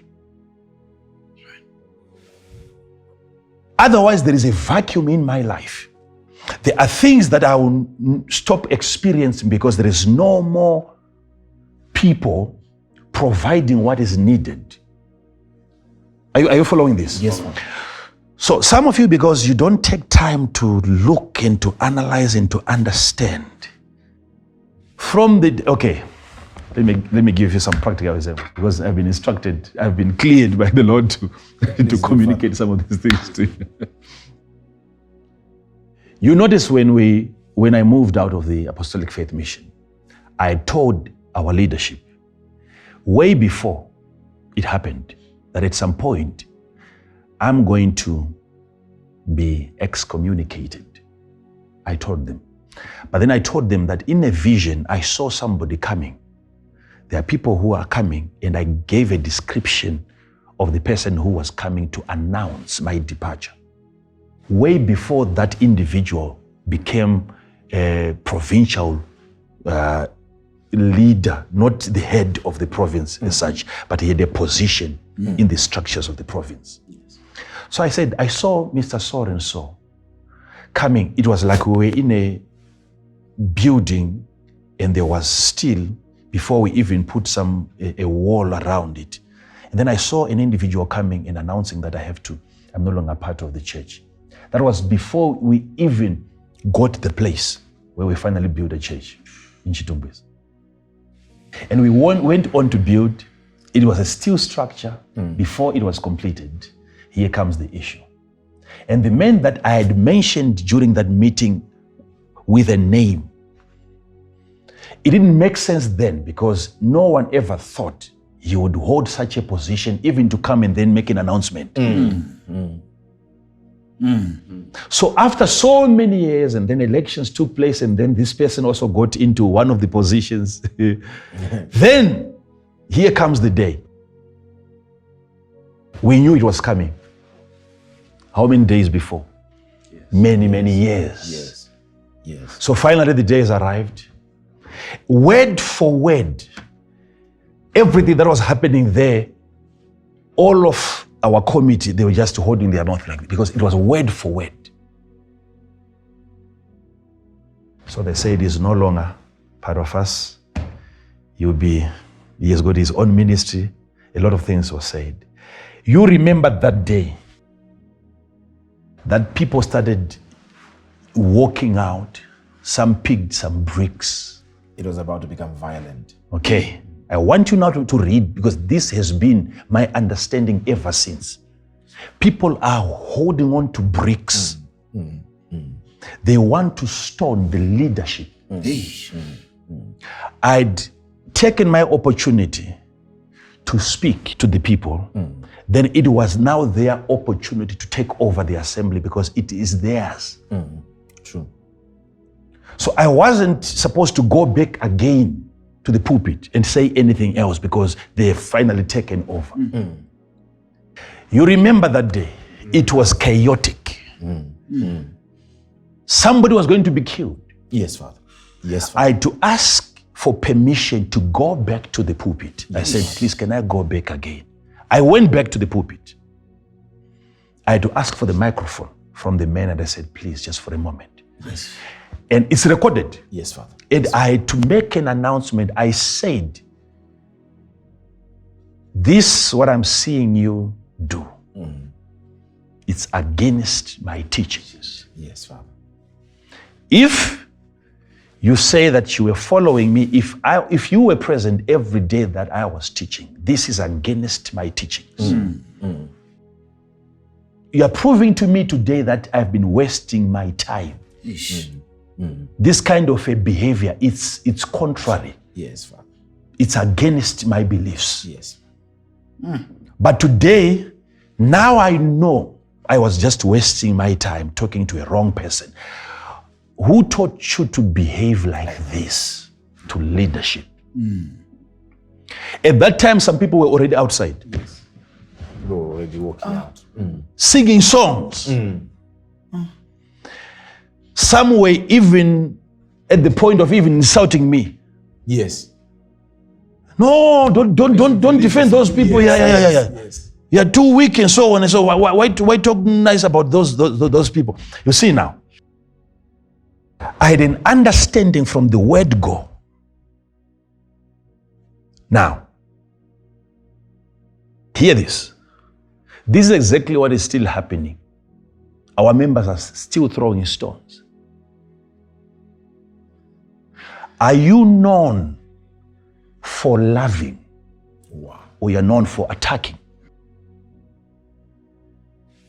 If attacking is the best approach, why then is your father not using that approach? Why is his life going up and your life is going down? You're doing completely the opposite to what he is doing. I don't know if people are following what I'm saying here. We are following, Father. There are people that are so much against me that I'm in need of. In fact, the number is still very low. I still have a long way to go. I need more enemies. But the little that I have, you are finishing them. You are attacking them. You are discouraging them.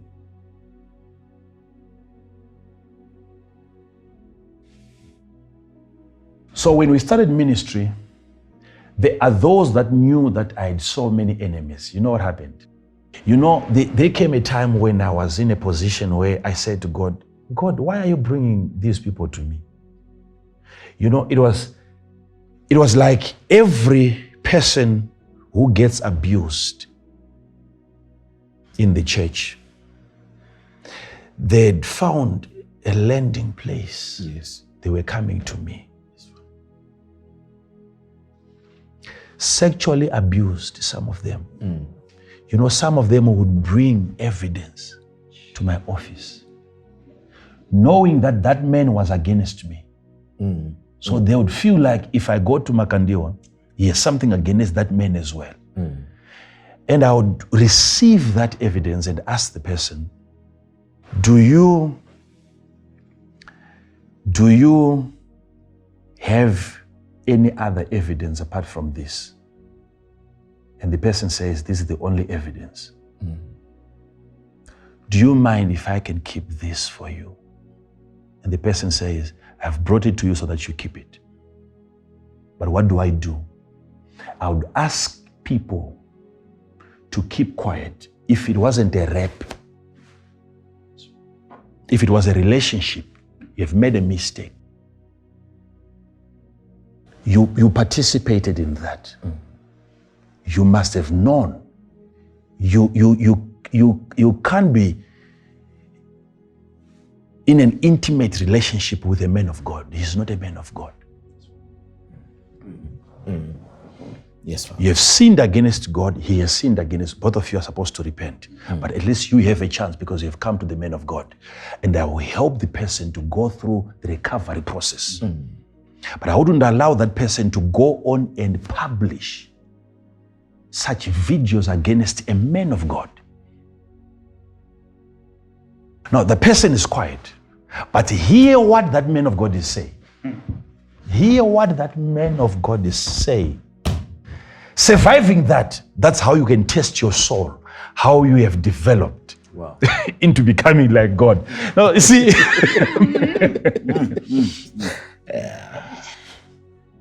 at one point, someone had to say, is it safe keeping these things in this safe? What if somebody breaks in and steals all this? I knew still they wouldn't find me anywhere there. But imagine how you are protecting other men of God from attacks. Yes. And how they wish they could have something like that against you. Because whatever they are saying is nonsense. Irrelevant. Yes. Imagine if they are to find what I have found against them. You see? That's love now. I'm talking about love. That is one of my greatest secrets. Why I'll never go down. Thank you, Father, for revealing. It doesn't matter. You see? Yes, Father. Yes, Father. It doesn't. I don't need to go to a new environment, choose a different country so that people will say, hey, there's a new preacher that is coming out of that hype and you have thousands coming. In this same country, if I want to start ministry all over again, I can start 5 other different ministries apart from UFIC. Better than UFIC. What gives me that momentum? I understood the conversion of curses into blessings. Wow. How Jesus said there is need for offenses. You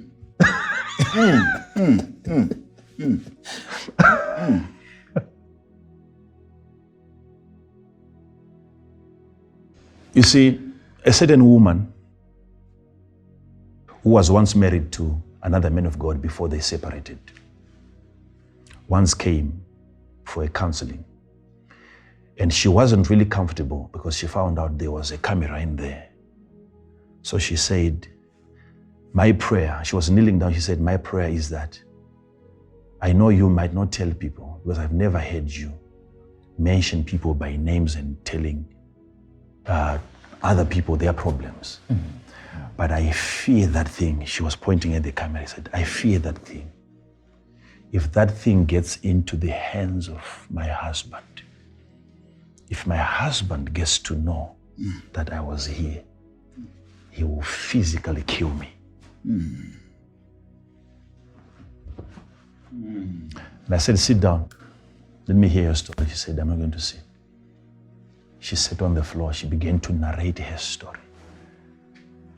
She began to explain things that you can never imagine. And after a minute, after 2 minutes, she would always say, please, don't let him know. I'm looking at this woman and I'm wondering, how can a woman be married to a man of God and be this terrified?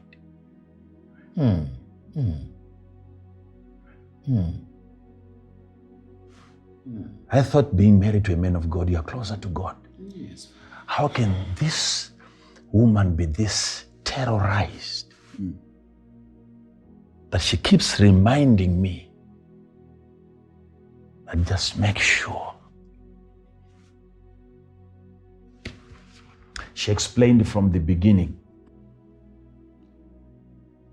how both of them used to admire, follow through, listen to my teachings, word for word. she said, I don't believe there is any man of God who believes in you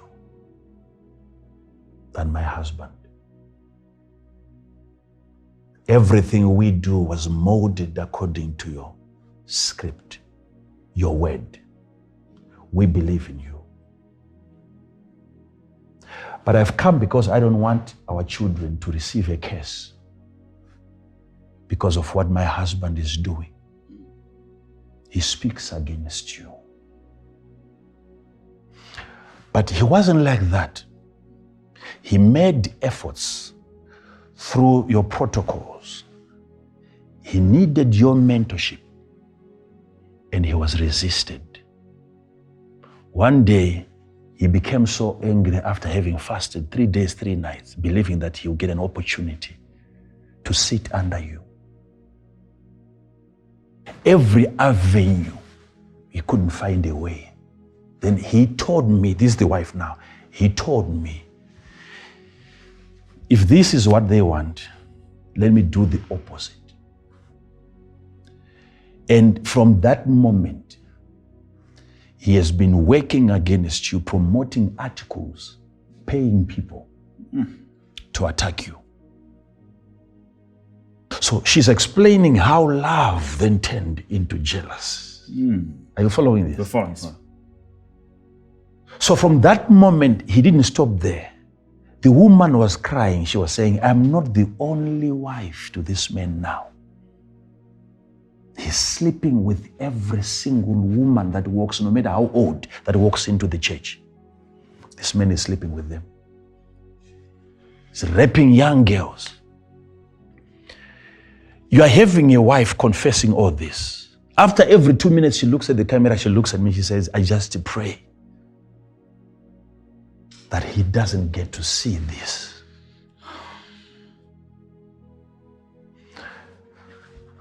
But then she wanted to give me an advice, which I didn't take, of course. She said, do you know that if you are to call him now and give him an opportunity, he will stop attacking you? I laughed. I said, you woman, you don't know what you're saying. You see how love can turn just like that into hate. And how do you respond to that? Most of the people that you think are your enemies, it's access they never got. You denied them access. You did not allow them to be part of your success.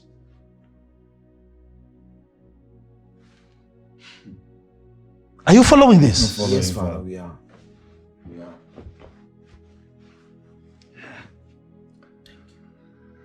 How do you respond to love? How do you respond to love? How do you respond to love? Unfortunately, that union, that marriage never lasted.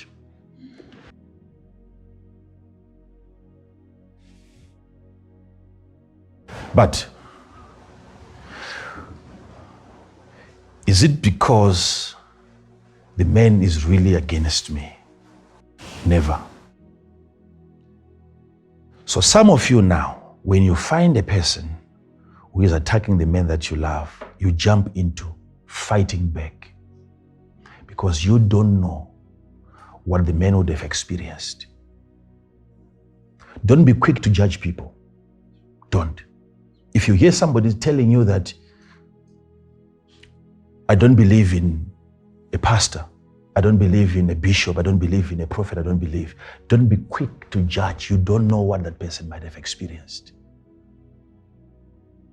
under the hands of some of the men of God. Don't be quick to condemn. I've seen this happening in several places where a person finally walks out of a ministry, staying at home. And people are busy texting her. You don't know what you're missing. You can't leave such a man of God. You don't know what the woman has experienced. There are things that are happening that most of you are not aware of. You can go to a point where you can try to tell people, this is what I have experienced under this man. You will hear people, some of the people, even in the comment section, a woman as ugly as you. You think our men of God can propose you. You are defending a man, a man. Don't play with a man. A man can sleep with even a goat.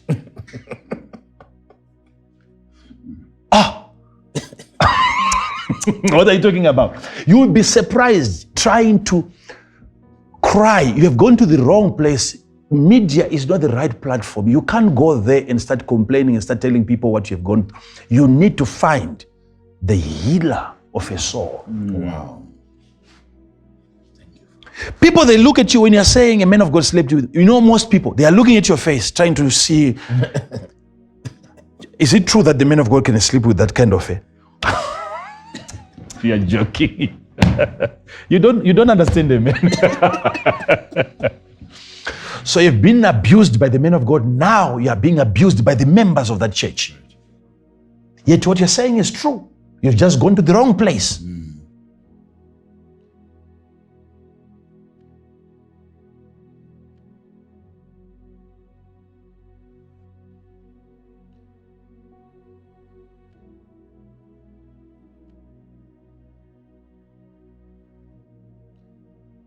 So if a person is saying, I don't want to follow God anymore, how do you respond to that person? Some people, it's not because they were offended by the men of God. Some, they were offended by members of the ministry.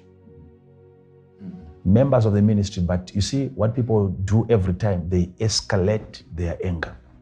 Wow. Whether it's in a restaurant, if a waiter abuses you, you want to see the management. If it's in a bank and it's a bank teller who doesn't treat you well, you want to see the management. Yes. The same applies with ministry.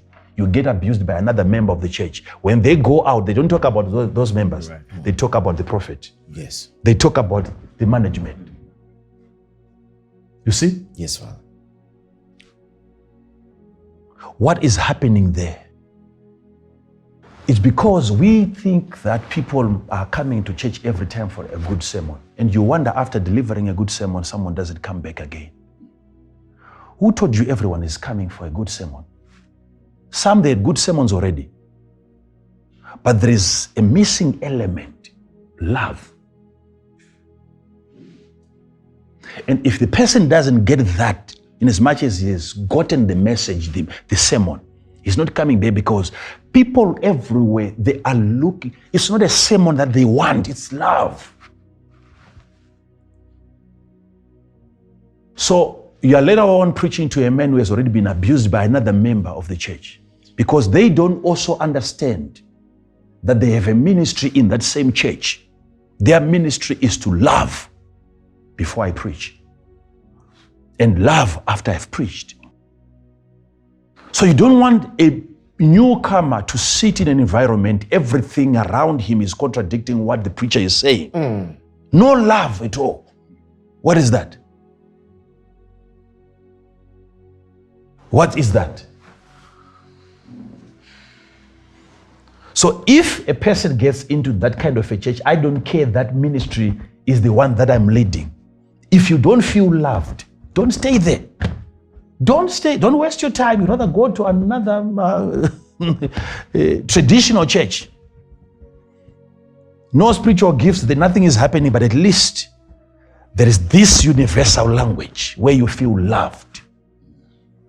Don't stay in a big church just because the church is big. The love has to be as big as the church. Is there love? Is there, deliver yourself from those associations. Even if this is happening in our ministry, it's not a safe place for your soul. You can never realize the power of your soul when you are always around people. Number one, they are attacking you and you don't know how to respond to the attacks. That's a problem. But the time you realize that you have matured now and you know how to respond, you know how those attacks are converted into blessings. Yes.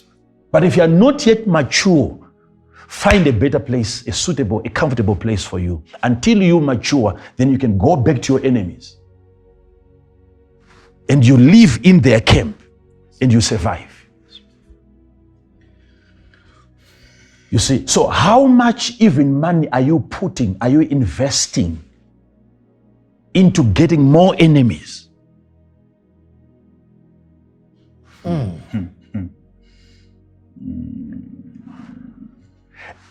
If you understand it from this perspective, now you will see everyone deserves your love.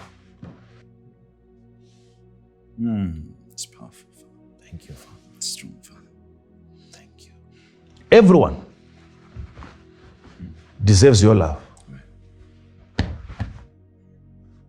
Everyone deserves your love. Wow. I've heard people saying, maybe Makandiwa is angry with that person, or Makandiwa is angry with that person. I've never been. Pastors, if I target an individual, if I want to deal with an individual,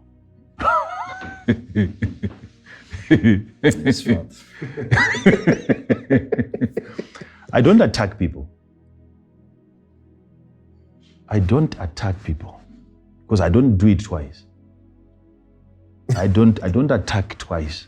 I've never attacked twice. I've attacked before, but not twice. I don't. It's not a pleasant experience. Because what hits you, you don't even see me.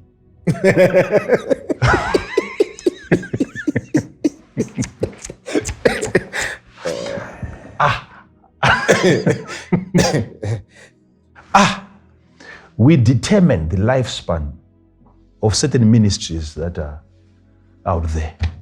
Yes, sir. If you want them to end today, they end today. But the reason why they still have to remain it is because they are serving a purpose, and the purpose is divine. Balaam is always needed in your life. If you don't have a man who is attempting to place a curse over your life, you have stopped. Wow. Thank you. Find ways of sneaking blessings into their territory. Don't let them know.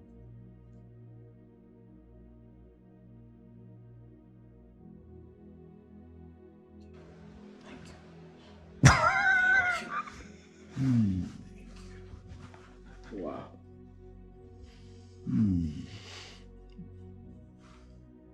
I don't know if you're following this. We're following, Father. I am. We are.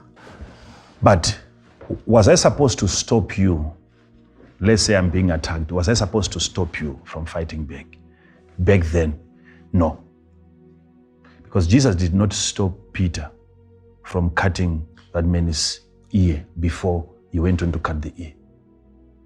Jesus was prophetic. He should have known a day before that, hey, you tomorrow you're going, give me that knife. Yes. How come he allowed Peter to attack and then he told him not to attack? It was now the right time, like it is the right time now. I could have told you this years ago, but I was supposed to see that reaction. Okay? And even during that time where people were picking up stones, what they did there, in as much as I was saying it's wrong, I needed to see that also. I don't know if you're following it. Wow. So Jesus did not stop Peter. Peter went on to cut that man's ear. And Jesus said, no, don't do that. But he had seen something. But if what Peter did was wrong, how come the keys were given to him of the kingdom, not to any of the disciples? Peter got the keys. Because he needed to show that I'm here for you. But then Jesus had to fine-tune that reaction and say, do it the other way. But at least you have potential in you to do and to protect and to make sure that I'm safe. But have you ever tried love? Some people, they come, they are watching me, they are drunk. It's not even the men that you are attacking. No, it's just the alcohol. You're talking to alcohol. They are here on this platform to be loved. But the moment you begin to attack, he's attacking and you're attacking, he's attacking and you're attacking, he's attacking. What are you doing? What are you doing? The same weapon that he is using against your prophet, and it's not working.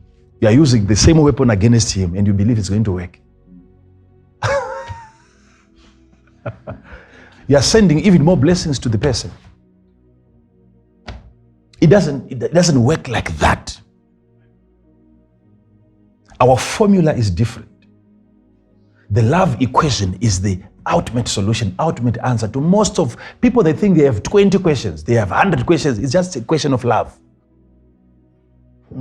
It's a question of love.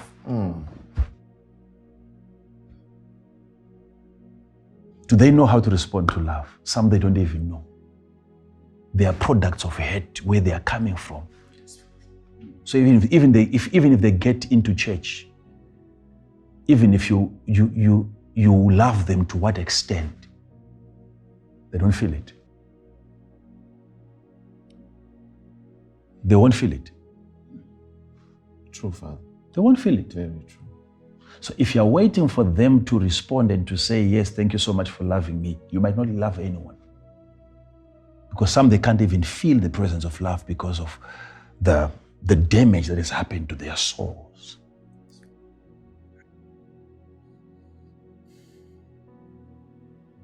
You see?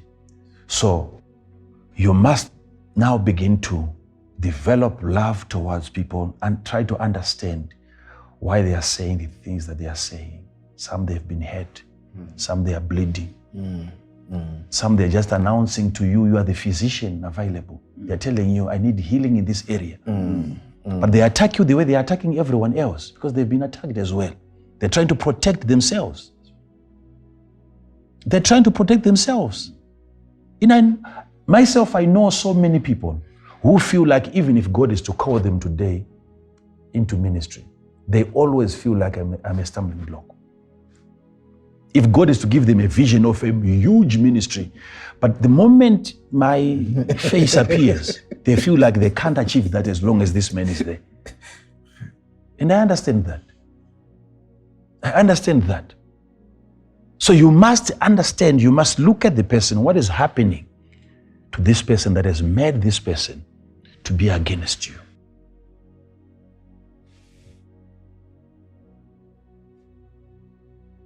Do you know, are you responding to love the right way?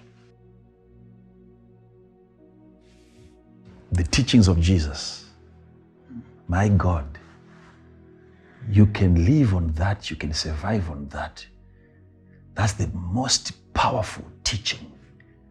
I can tell you, you might want me to explain to you how the gift of healing works, how the prophetic works, and so on. My brothers and sisters, when you understand this approach, where you say, from now, I'm going to practice love, no matter what is said against me. No matter what is said against me. Thank you, Father. It's not because I'm inviting people to our ministry. I've never, even for once, the only time that I've invited people to come to the Lord is during a crusade. Right? And when you're inviting people to receive the life of God, not to a church, not to a church. You ask every single member from our leadership that came from other ministries and that they joined me. I never asked them to follow me. I don't. That's not how we gather people. That's not our style. You see? Why? Because they are also needed there. They are also needed there. A certain pastor came to me for counseling. He once was a son to a certain great man of God. But then something happened and he was so much against his mentor. And he was sort of like attacking his mentor. And in the process, I didn't know this was the guy until I saw him when he came. And I remembered, I've seen this face before. I said, is this you? Is this? He said, yes, it's me. And I said, do you know that people like us, we can discern that everything that you were saying there is a lie? I don't need to ask you whether your mentor did that to you. I have a spirit of discernment. I know that's a lie. He said, that's true. It's because I was hurt. And I said, I need to teach you some lessons. If you were hurt, why not explain the exact reasons to the people? If the reasons justify the hurt. Yes. Yes. Why go on to make up stories? If you are making up stories against your mentor, it is because there wasn't any sufficient story to justify your departure. Yes. If the reasons were enough, why not use those? You know people are going to laugh at you because they are not significant reasons. So you were not supposed to make it that move. Something is telling you this reason is not enough, and yet you moved without a reason. Why creating a different story? So he thought I was going to just hammer. I said, stick to the story. Exactly why are you lying? The fact that you are lying, it means he didn't do anything wrong. Use what he did. Exactly. If what he did, you feel like it's not enough, then you're supposed to be there by now. Until now. Then I gave him a principle. I said, I'm not supporting that man. I'm not saying he's a good man. But I want you to understand there is a principle in the Bible that says, he who digs a pit shall fall in there himself. Wow. Then I said to him, I'm not trying to block you or stop you from attacking your mentor. But all I'm advising you not to do is to dig a pit thinking that another person is going to fall in there. A principle stands in the Bible. If the pit is yours, we will find you there. So whatever you do, if you're going, just try to assist the man fall into his own pit. If you want him to fall, make sure the pit is his. If you create a pit, then there is your name attached to the pit, and there's only one person who is supposed to fall in there, the owner of the pit. Right. That's a principle. Thank you. Stop lying against a man of God. So people can go to those extents, even after separating, some even after divorce. This one is lying about the other. Something that never happened. People are destroying each other on social media. We never used to have that. Yes, Father. Yes, Father. It's because people have lost touch with love. They don't know what love is. They don't know what love is. There is no way, Pastor, if you are to walk away from my life today, and I would wish you bad. It's just that there are certain people who are. I'm giving you too many testimonies today. No, please, Father. We enjoy these experiences. I remember we were still in Bulawayo in Haumai. Okay, yes. This is a new assembly. I came. I had my own approach, my way of preaching. So there's a couple. They were not happy with the way that I was just doing my things, because they were used, some of them as leaders, you know. Traditionally, the pastor would say, those who are sick, come. Please, our leaders, can you please come and lay? They loved laying hands on people. You see, there are people like that. But this time I was doing that myself. You see, people leave church for many reasons. So I wasn't ready to surrender people's heads to them. You see, because also I was enjoying my work. I felt like this was my job. You see. So They left. Can you imagine that certain people can be highly delusioned to a point where, do you know, at some point we were fasting, I announced a fast and people were fasting, absolute fast, for different reasons. Do you know they wrote a letter, sent it, somebody brought it, pushed it under the door.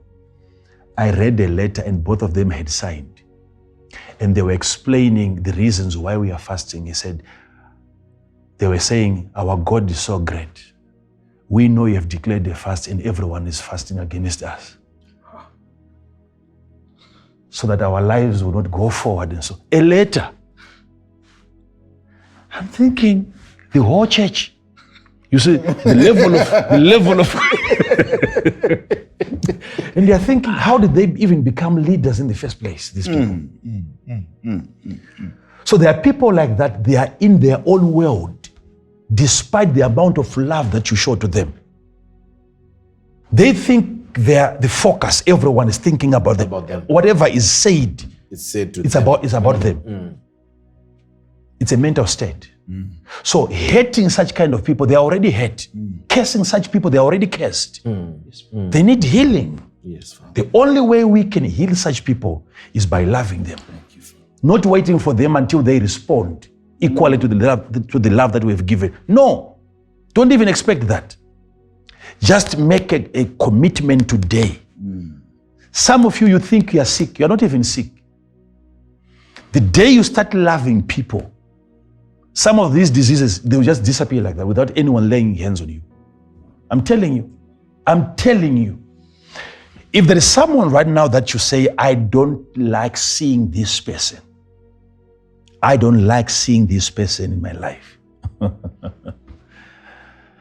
Make that a priority now and you say, God help my soul. I want to recover as a soul. If this is the greatest language, I want to develop it.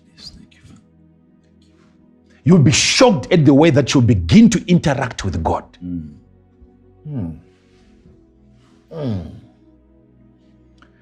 God's major business right now is not even healing people. It's loving people. He's loving people.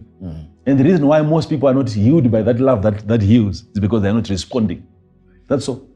But that's God's number one business. If you want to join him and work together with him, love people. Start loving people. Thank you, Father. How about if the person doesn't? I've already dealt with that. Yes. You need such people who are never going to respond in a nicer way to you.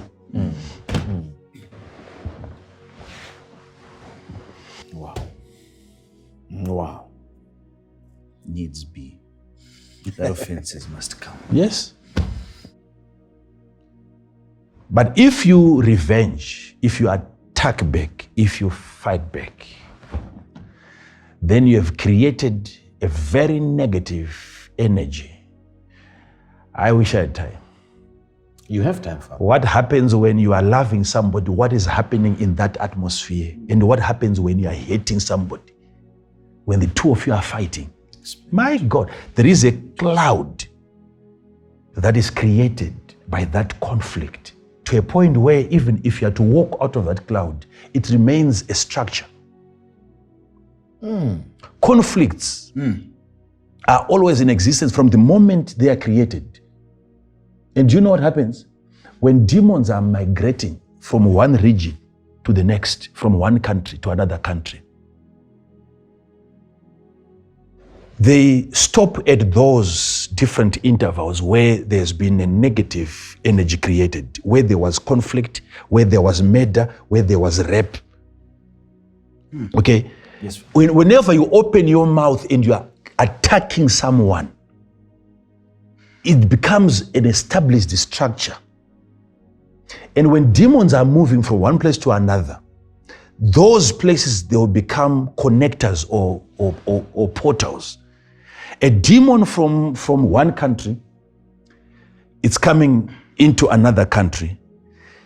When that demon gets to points, areas where evil was committed, the demon will stay there, find rest. revived gets new energy because it is feeding from that negative energy. That's how we feed demons. Whenever you speak negative, you are attacking another person, you want to see him down, you want to destroy other people. Whenever you say that, whenever you do that, it's a work that you have already done. And it becomes a supply to demonic activities. They like it when you are providing that because that then energizes evil spirits. So you can't be attacking each other in the house and then you're trying to pray and then you think you can have the presence of God in that. You think you can have nice dreams after that. No. You have to love people around you and love things around you. Whether it's a dirty plate, you love it not to leave it like that. The same way God loved you, you were that dirty. He picked you up and he washed you. Don't wait until people understand you before you start loving them. It's a waste of time. They are never going to understand you. Because that love is again another mystery. You yourself, you're a mystery, and then loving is a mystery again. People should always wonder, how come he's acting like he doesn't know that I've been working against him? Does he know? Does he know? And they are playing around you. They don't even know that you are aware of everything that they've been trying to do. Love. The same way that we approach God after insulting him. And we think he doesn't know. So develop yourself in the area of love. I'll come back to that question that you have raised. It's very important. But I thought maybe today, let me try to simplify it a little bit so that people can at least follow. Last Sunday, it was a bit complicated. We were following, Father. Following last week Sunday. I know, but please, this week, let's work towards love. If I say love, don't go on to love your prophet.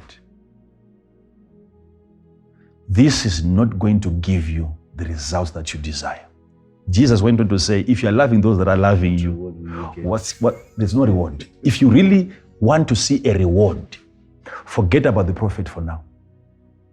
Forget. Forget about the prophet. Who is that person that deserves your love today? Who is that person? I've been saying this over and over again. It's a waste of time. People are praying, fasting for God's blessings to rain on them. It's never coming. It's never coming until you identify who is responsible for blessing you, whoever is cursing you. Wow. Wow. Wow. Are you following this? Yes. There is no, I can never be deceived. I'm one person. I look at you. I see what you're saying. I see it, not just here. I see what you're saying. You can't. There is no woman who is operating under a blessing of a man of God if you are not first under the blessing of your husband. If your husband is not happy with your approach, it's a waste of time trying to find a better church. Change all the churches that you want. Let any witch doctor, old ones and new ones that are coming up, let them try to help you. You will never find peace. Your men. So what you do, not just women, even you, some of you men, go right now today, you remove my picture from your profile, put your wife there. Put your wife there. Let's see if things are not going to change. This issue of loving me, that's not the story. Why is it that your life is not improving? It is not changing. You owe certain people close to you who did you well, and you're not loving them enough. There are some of you, you don't even love your mother the way that you love me. You don't even love your biological father the way that you love me. And no matter how many times I pray, how many times have I been preaching about that? So many times. So many times, Father. I don't enjoy seeing you wasting your time, your resources, your energy, and yet you are achieving nothing. So you have to follow this. You have to get your man, your husband, to bless you, to love you. If I'm ever going to bless you, I'll have to take advantage of that blessing. If there is conflict there, if you're not loving each other there, if you are cheating each other there is no way that a person can come into the ministry, sit whether you are on the front chair or you're at the back. I don't trust you as a member. I will never trust anyone who is cheating on his wife. If you are cheating your wife, you are cheating your church. It's a matter of time. I know very soon you will depart. And you will start speaking against me the same way that you speak against your wife when you are with your small house, your girlfriend. Same, you're a dangerous person. You're a dangerous person. If you are loving someone, you love that person to a point where you say, I don't want to hurt the person. Yes. I don't want to hurt the person. Any pain that you're going to experience, I don't want to be responsible. Find people who are crying today, and you say, I don't want to be part of your pain. But when it is time for you to recover, and it is healing that you require, I'll be there. I'm here to heal you. I don't have a sermon. I can't hold a microphone, but I can love you. I can love you. There are people like that. They are sick until they die, not because they've lacked proper medication. No, it's love. It's love. Your presence in the hospital, sitting right next to the bed, not bringing any bananas, you don't have any money, but you have something that can cure the person. The love that you have, if you can share that. She goes to bed. If it's a private ward, and she wakes up early again in the morning, she sees you on the chair. Are you back again? And you say, I've been here. I didn't go back home. Notice how fast that individual is going to recover. You heal more people with love than with the gift of healing. Find people who are discouraged right now, who are bleeding. Some of you are believing God that someone is going to be raised that is going to come and bless you. That's a lower level of anticipation. You must expect something bigger. What do you feel? How do you feel? Do you feel good when something has been given to you, or you feel good when something has been given by you? Where are you in terms of maturity in the things of God? Are you satisfied after receiving, or you're satisfied after giving? What gives you more joy? What gives you more joy? There is a car that you're believing, if God is to bring somebody who buys me this car, but there is somebody who desires the car that you're driving, and is praying that God raises someone, and you are that someone. Isn't that a pleasant experience? Looking at a couple as they drive away, and this has been their dream car. Isn't that a lovable experience?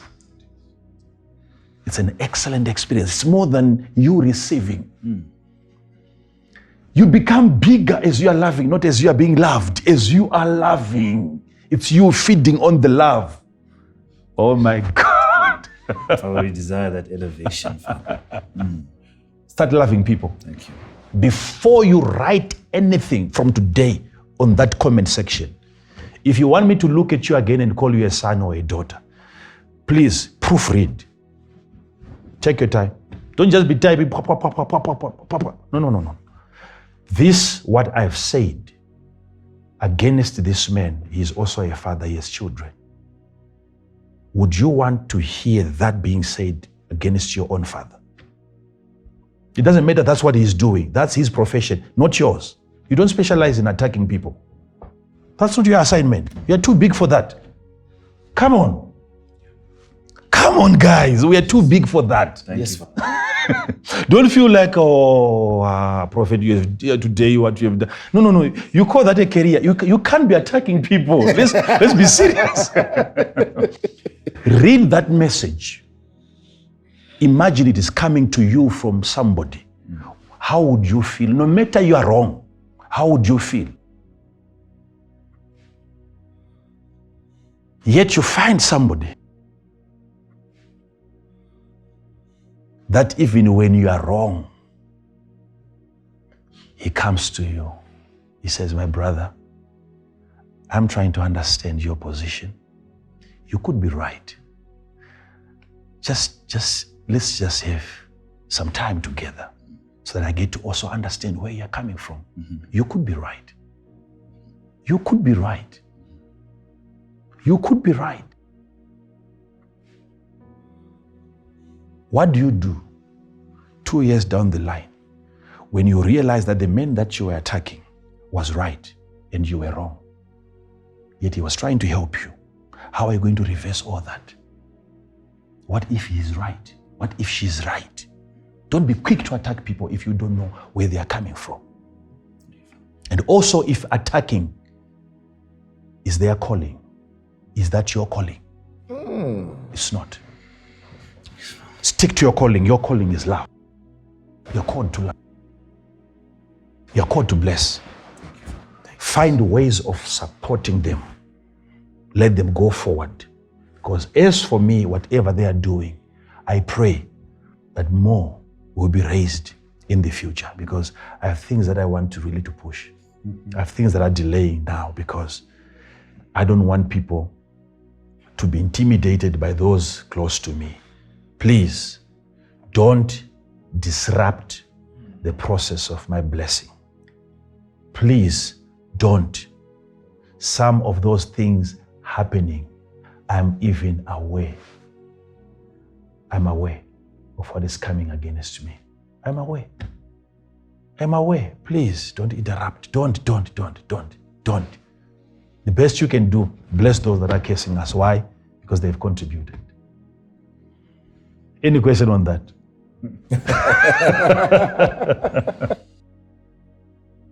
Unless maybe it is a short prayer that you need so that God helps you, because you can't do this alone. We need that prayer. It's a painful thing, loving your enemy.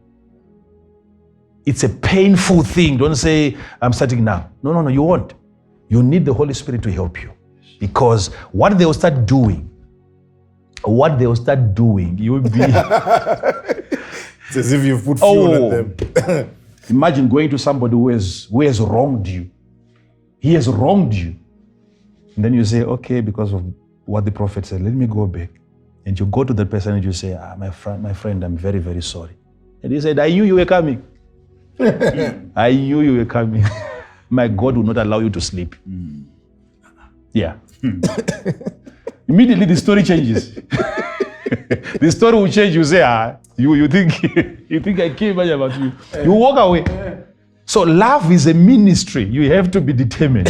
Whatever she's going to say, whatever he's going to say, after you have said, I'm sorry. Are you following this? Whether the person tells you, I knew you were coming and it was you caused it. You say, this is the reason why I'm coming. Yes, I want my soul restored. I want my soul restored. I want my soul restored. I've sinned against you, but I am here to say I'm very sorry. And I'm not forcing you to forgive me. Even if you are not going to forgive me, I understand what I've caused you. And I'm sorry. From that place, even if the person doesn't forgive you, the power of the soul. Oh my God. Even birds, as they are watching you, walking from that place, you are more glorious. Thank you, Father. Wow. Okay, we'll continue. Thank you. Father, I was one of those people who would observe you over the years. As you give away cars, you find your way into a person's life, and probably I will be knowing one or two things that those very same people are doing, and indeed offenses, they do come. I was one of those that was offended. I would wonder, why is my father doing this? Yeah. Considering what this person is doing. And now you've taught us the love equation. Now we have an understanding of why you were doing all that you were doing and why you continue to do that. It's just amazing. It's really amazing, Father. And before I even dwell much on the love aspect, Father, one of the things that has always been worrying me, even as an individual, is the fact that there is nobody who can or who's taking time to quantify losses even in the body of Christ from a spiritual level. Father, that is very deep.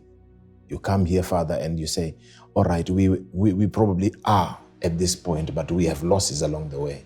And it only takes, even in business, they look for accountants, finance people that understand such.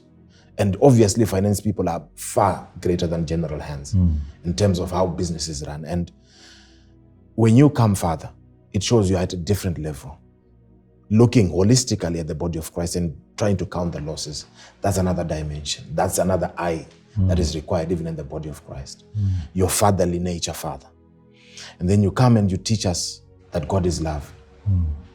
He that cannot love or doesn't know love doesn't have that godly nature within them. Father, that revelation, I've experienced, I've seen people, even in this journey, who have this love deficit. And you may give them everything else, but what they require is love. And you look at generally even the body of Christ. Yes, we have been moving in a certain direction, but there seems to be that inability to then give back love. And Father, you are coming and you are addressing that.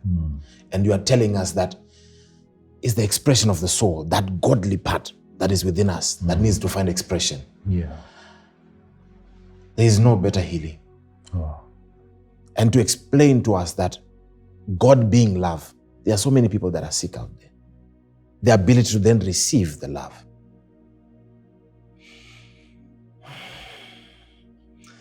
You come to a point where you begin to understand that there may not be a greater teaching even in the school of the Spirit that goes beyond love. Yeah. True. Father, for the word in this time and this season, love, thank you so much. Thank you so much, Father. Father, we ask that you minister to us because we really need that assistance. Yeah. It's not an easy road. It goes against Very tough road. the inherent nature. You feel like fighting. Yes.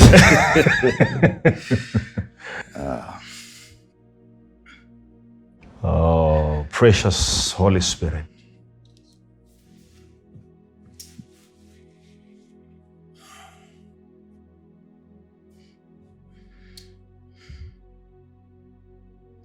The Lord Jesus said, I will not leave you as orphans. But I'll ask the Father that He sends you another comforter. So now we have you, Holy Spirit. You are the greatest teacher. You are the greatest advisor.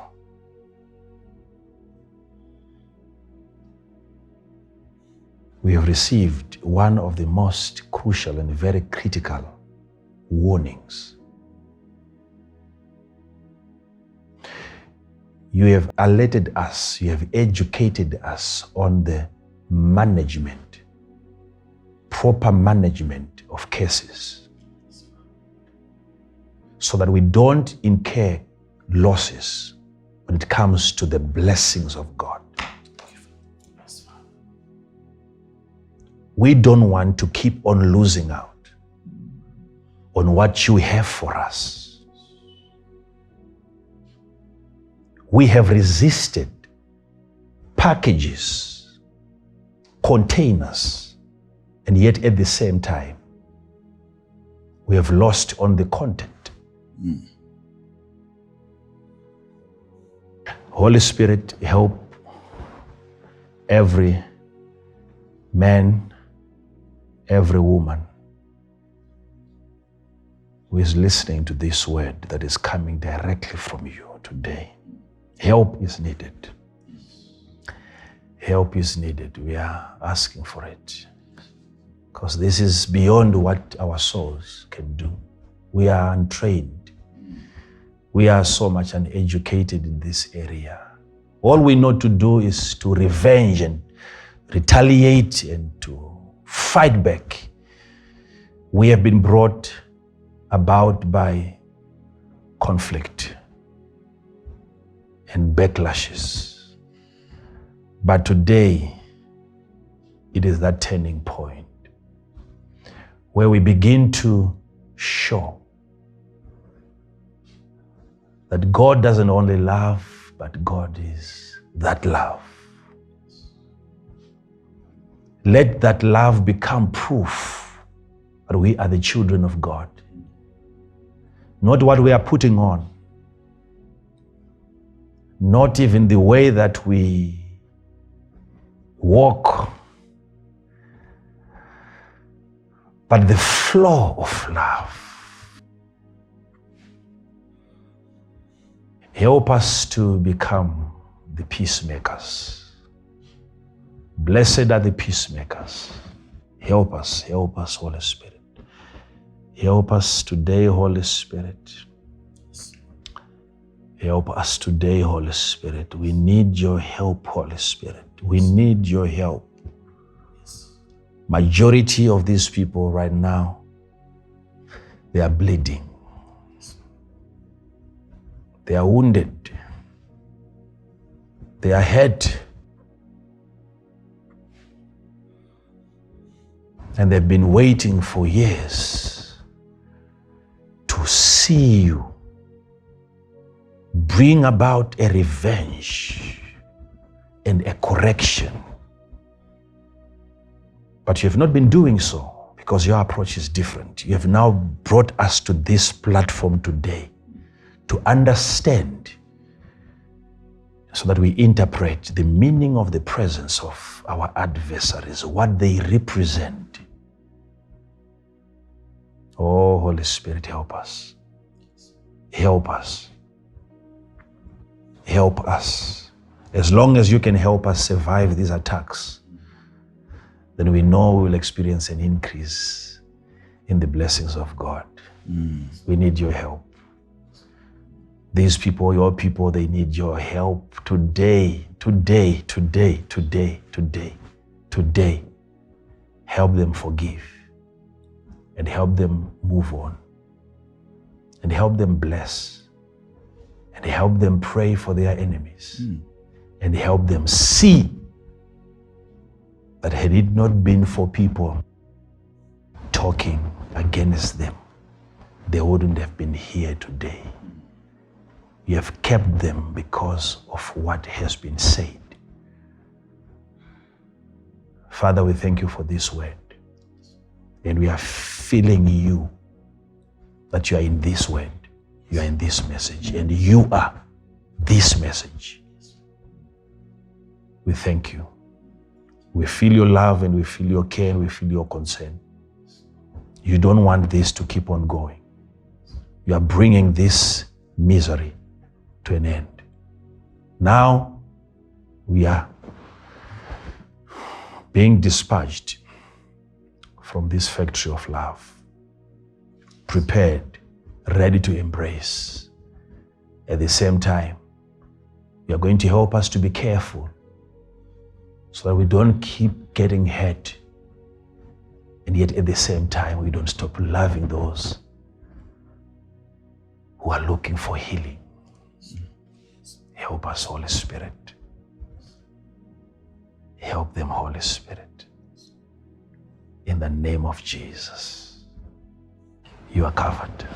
In Jesus' name. Thank you. Thank you. Thank you, Father.